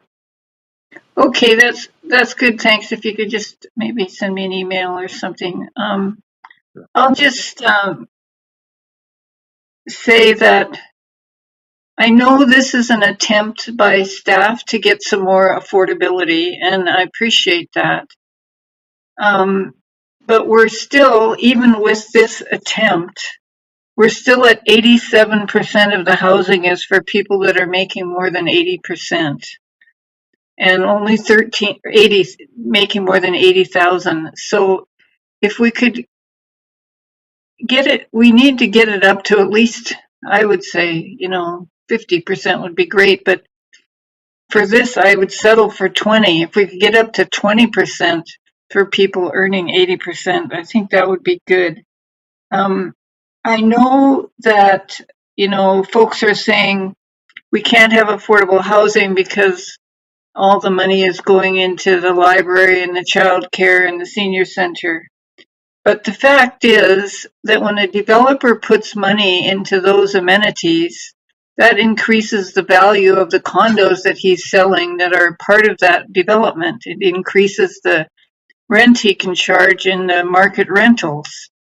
And then what happens to places that really are affordable that don't have those amenities? They don't have the amenities. So this is a hard decision for me. I appreciate that staff's trying to make it more affordable. I appreciate that social housing is going down to 15,000 and not for people who are making 15,000 and not 30,000, which is great. But we desperately, especially when we have a big development like this, we desperately need to get that level of affordability increased, especially when we're in a housing crisis. That's all. Councillor Hardwick, up to 5. Yeah, it's been interesting while we've been having this conversation. I went back and looked at open houses and things that on back in 2012 I was involved first with this project. And it's just, I guess it's so frustrating to see so much of this problem has been created, that we've created for ourselves. This is being driven by the fact that the proponent is seeking greater profit, but the city is seeking greater revenue. But that's the paradigm that has been created here. So, points, it's not affordable. Only 13% of 420 units are affordable. 130 affordable rentals plus 290 social housing units. That means, as Councillor Swanson just pointed out, 87% are not affordable. 2,330 market condos asking $2,000 to $2,500 per square foot, and 573 market rentals is an average rent of $2,200 for a one-bedroom apartment. These home prices and rentals are the highest in Canada. Number 2, it is not socially diverse and inclusive community. It is an exclusive enclave for wealthy people, i.e. 87% are unaffordable market condos and rentals at the highest prices in Canada. 3rd, it is not green. The middle class of essential workers, like nurses, police, firefighters, and teachers, cannot afford to live in Oak Ridge Centre in the city they serve, so they must commute to work, spewing hot gases as they go. So, knowing all of this, why would we approve these text amendments? And as one of the speakers pointed out, how long until there's another set of text amendments that come along? And again, I'm looking back over a decade and have watched this emerge, and I know there's at least 2 councillors that have watched this through prior terms. But it's just, when does it stop? we just continue to pour gas on the dumpster fire of unaffordability through these kinds of actions. Thank you. Thank you. Council, we're at 9:45, so we may need to extend Motion to beyond. extend, Mayor? Thank you, Councillor Davinovich. Just to finish the item, Yes, I presume, do we have a seconder for that? Councillor Boyle.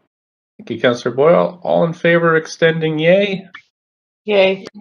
Opposed, nay? Thanks.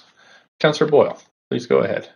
Thanks, Mayor. And I'll be brief. I just want to say that I share the concerns about the overall mix of affordability in this area. I share the concerns about the amount of high-cost housing relative to more affordable housing. And what's on the table for us to decide on right now is rental and below rental housing. Voting against that isn't going to fix these larger problems that we as a council have inherited. Voting against what's on the table doesn't make things better, and in fact moves in the opposite direction of what we all seem to want to see. So I am grateful for the work that's been done to get more affordability into this project. Of course, I wish the calculations had been different in all the years before this, but the vote before us is pretty clear to me, and I will be glad to see more rental and below market rental in this neighborhood. Thank you. Councillor Kirby-Young. Thank you. I'll also try to be brief, and that is just approach this, well, with sort of logic and common sense. And I really don't see how not voting or not supporting the text amendment because it's not affordable enough is actually going to move that forward, other than in an ideological, theoretical way. It's not actually going to help affordability. It's just going to keep the existing tenure on the site, which is strata, and we're not going to see the rental, and we're not going to see some of the below market rental. And if we approve the text amendment, we will. And we will also see that without any degradation or compromise to the amenity package. So to me, that's just logic. It makes sense to do that. I would also say that we've had a pandemic, a worldwide pandemic that has turned the world on its ear for everybody. People are having to adjust. And so to not sort of expect that we will come out of something like that and not have to make a number of adjustments, to me also doesn't make sense. So, you know, maybe it's the late hour and I'm being really pragmatic and zeroing in on it. But I think that those are sort of really the salient points to me in this application. And we're still maintaining, I think, the essence of none of those. And I just want to emphasize that point. None of the community amenities have been degraded. We haven't lost park space. Community center is still underway and being built. They're still being delivered earlier. We're not going to see the same sorts of issues on the community amenities that we've seen in Fraserlands, where we've had to change course on how those get delivered and policies in order to ensure that they're financed. That's dependent upon the housing type or tenure. We're not seeing those issues surfacing with this site. So from that perspective, and cutting it short, I'm happy to support it. The other thing I'll say in terms of just linking back to the earlier item that we had on the agenda for number 3, when we're talking about townhouse types, and people said, well, you know, we shouldn't proceed with 70 townhomes because we're losing rental and we're not having affordable rental. Well, this is really immediately, literally a couple of blocks around the corner, and it's going to deliver 273 units, and some of those are below market rental. So, you know, in looking at it in terms of the neighborhood context, boom, there it is, and there you go. So I will leave it there in terms of the late hour, but I am happy to support it for those reasons. Thank you. Thank you. Councillor Davinovich, up to 5. Oh, I think I'll close, Mayor, as I move the motion. Thanks. Councillor Carr? Yeah, I really appreciate the discussion we're having and the comments of fellow councillors, and I think that it's true that this is not achieving the level of affordability that we wish we were achieving, but we are not voting on the whole project. We are voting on what is happening in this particular amendment, and this amendment is delivering some deeper affordability and some very deep affordability, of which I'm grateful. I wish, and I would urge more affordability and other amendments in the future. I really like the fact that we've achieved some good in the past, some good changes in terms of public amenities that have made, for example, the park more accessible and delivered the community complex with the senior center, etc., in a way that really addresses local needs. For these units, though, I'm particularly grateful that there are some at deep levels of affordability, down to a $15,000 a year income households, that the priorities are seniors, families with children, people with disabilities, and that 50% of the social housing will be for family units, 2 and 3 bedrooms, which of course is great in terms of the other public amenities on site. So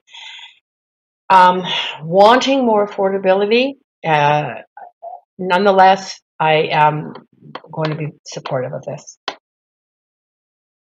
Thank you, Councillor Carr. Councillor Fry. Yeah, seeing the lateness of the hour, I'll try and keep this brief. Appreciate some of the comments that reflect that this is, in fact, just an amendment to an existing approved development rezoning that does provide some improvements. I just really wanted to only get on to highlight that I do. I was tracking this back in 2014, and then as now, I do resent reference to this as transit-oriented development. Given the amount of parking that we're supplying on site, it just boggles the mind that we continue down this path. I realize this is not the hill to fight that particular battle on right now, but I do want to highlight that is inconsistent with what transit-oriented development is supposed to be about. Supplying acres of underground parking just doesn't jibe with that notion. And I hope we can do better. And who knows, given the amount of times that this particular development proposal has come back to us for amendments, perhaps we'll see it again with even less parking and more actual transit-oriented development, maybe a bit more affordability. But in the meantime, I will support this amendment to the. Thank you. Councillor Davinovich. Thanks. I'll also try and be brief, but I really want to thank, first of all, the speakers who came out, regardless of if you were speaking in favor or opposition to this. I appreciate those who have hung in there, like Tracy has since the beginning, and others who have come out to speak about their hopes for the overall project and what they believe this text amendment means for the neighborhood tonight. I also want to thank our staff. I know that this has been a decade's work for many of you, and I want to thank the applicant team for hanging in there and really working through changes. I know how much this has changed from sort of the first iterations of what Oak Ridge would look like. And we're not just talking about development or text amendment, we're talking about a part of a master plan community. And I really think that that's important to consider because I see the inclusivity here. Although we're considering the text amendment, it's a part of a legacy. It's a piece of the whole project. So although Councillor Carr said that we're only voting on one part of this tonight, I fully understand that each part of this only works if there are certain trade-offs, and a pro forma will only work if there are certain trade-offs. So if any of my colleagues are thinking about voting against this, I'd hope that you'd consider, well, what would you like to trade for more social housing? Would you like to trade the park space? Would you like to trade the childcare? Would you like to trade the open public spaces and plazas here? Because this is about the social and more affordable housing in the development, but at the same time, it all hinges on a pro forma. So when I think about this and the many meetings that we've had on Oak Ridge, overall, I think about what this will be. This will be a part of this will be close to amenities that will help seniors, families, that will really bring in and draw in a community. So luxury units, yes. But does that mean that you can't share the same park as people who possibly have purchased a market condo? No. And is the social housing being put forward or done in a way that I feel it's ghettoized? No. So for that reason, I think that it is really important. Not only am I going to say I support this part of it, but I really like where this is going and how this text amendment fits in to the overall project. So not only will I be supporting this, but I appreciate the work that's been done to get us here. And what are our choices here? We know inaction doesn't work. We know waiting doesn't work. And to any of my colleagues who are thinking about voting against this, just walk by Little Mountain. There's a park there. It's all gated up. There's a couple of social housing buildings. The price of market housing there today versus what it would have been 10, 15 years ago. So we don't have a crystal ball, but we can learn from our mistakes in the past. And we've all supported moving forward more affordable housing in our city. And tonight we have an opportunity to do that. So I will be voting in favor of this, not just for the people of Vancouver today, but the people of Vancouver tomorrow as well. And I appreciate the legacy that this will leave in the city of Vancouver. Thank you. Thank you. That is it for council comments, so I'll move it to the vote.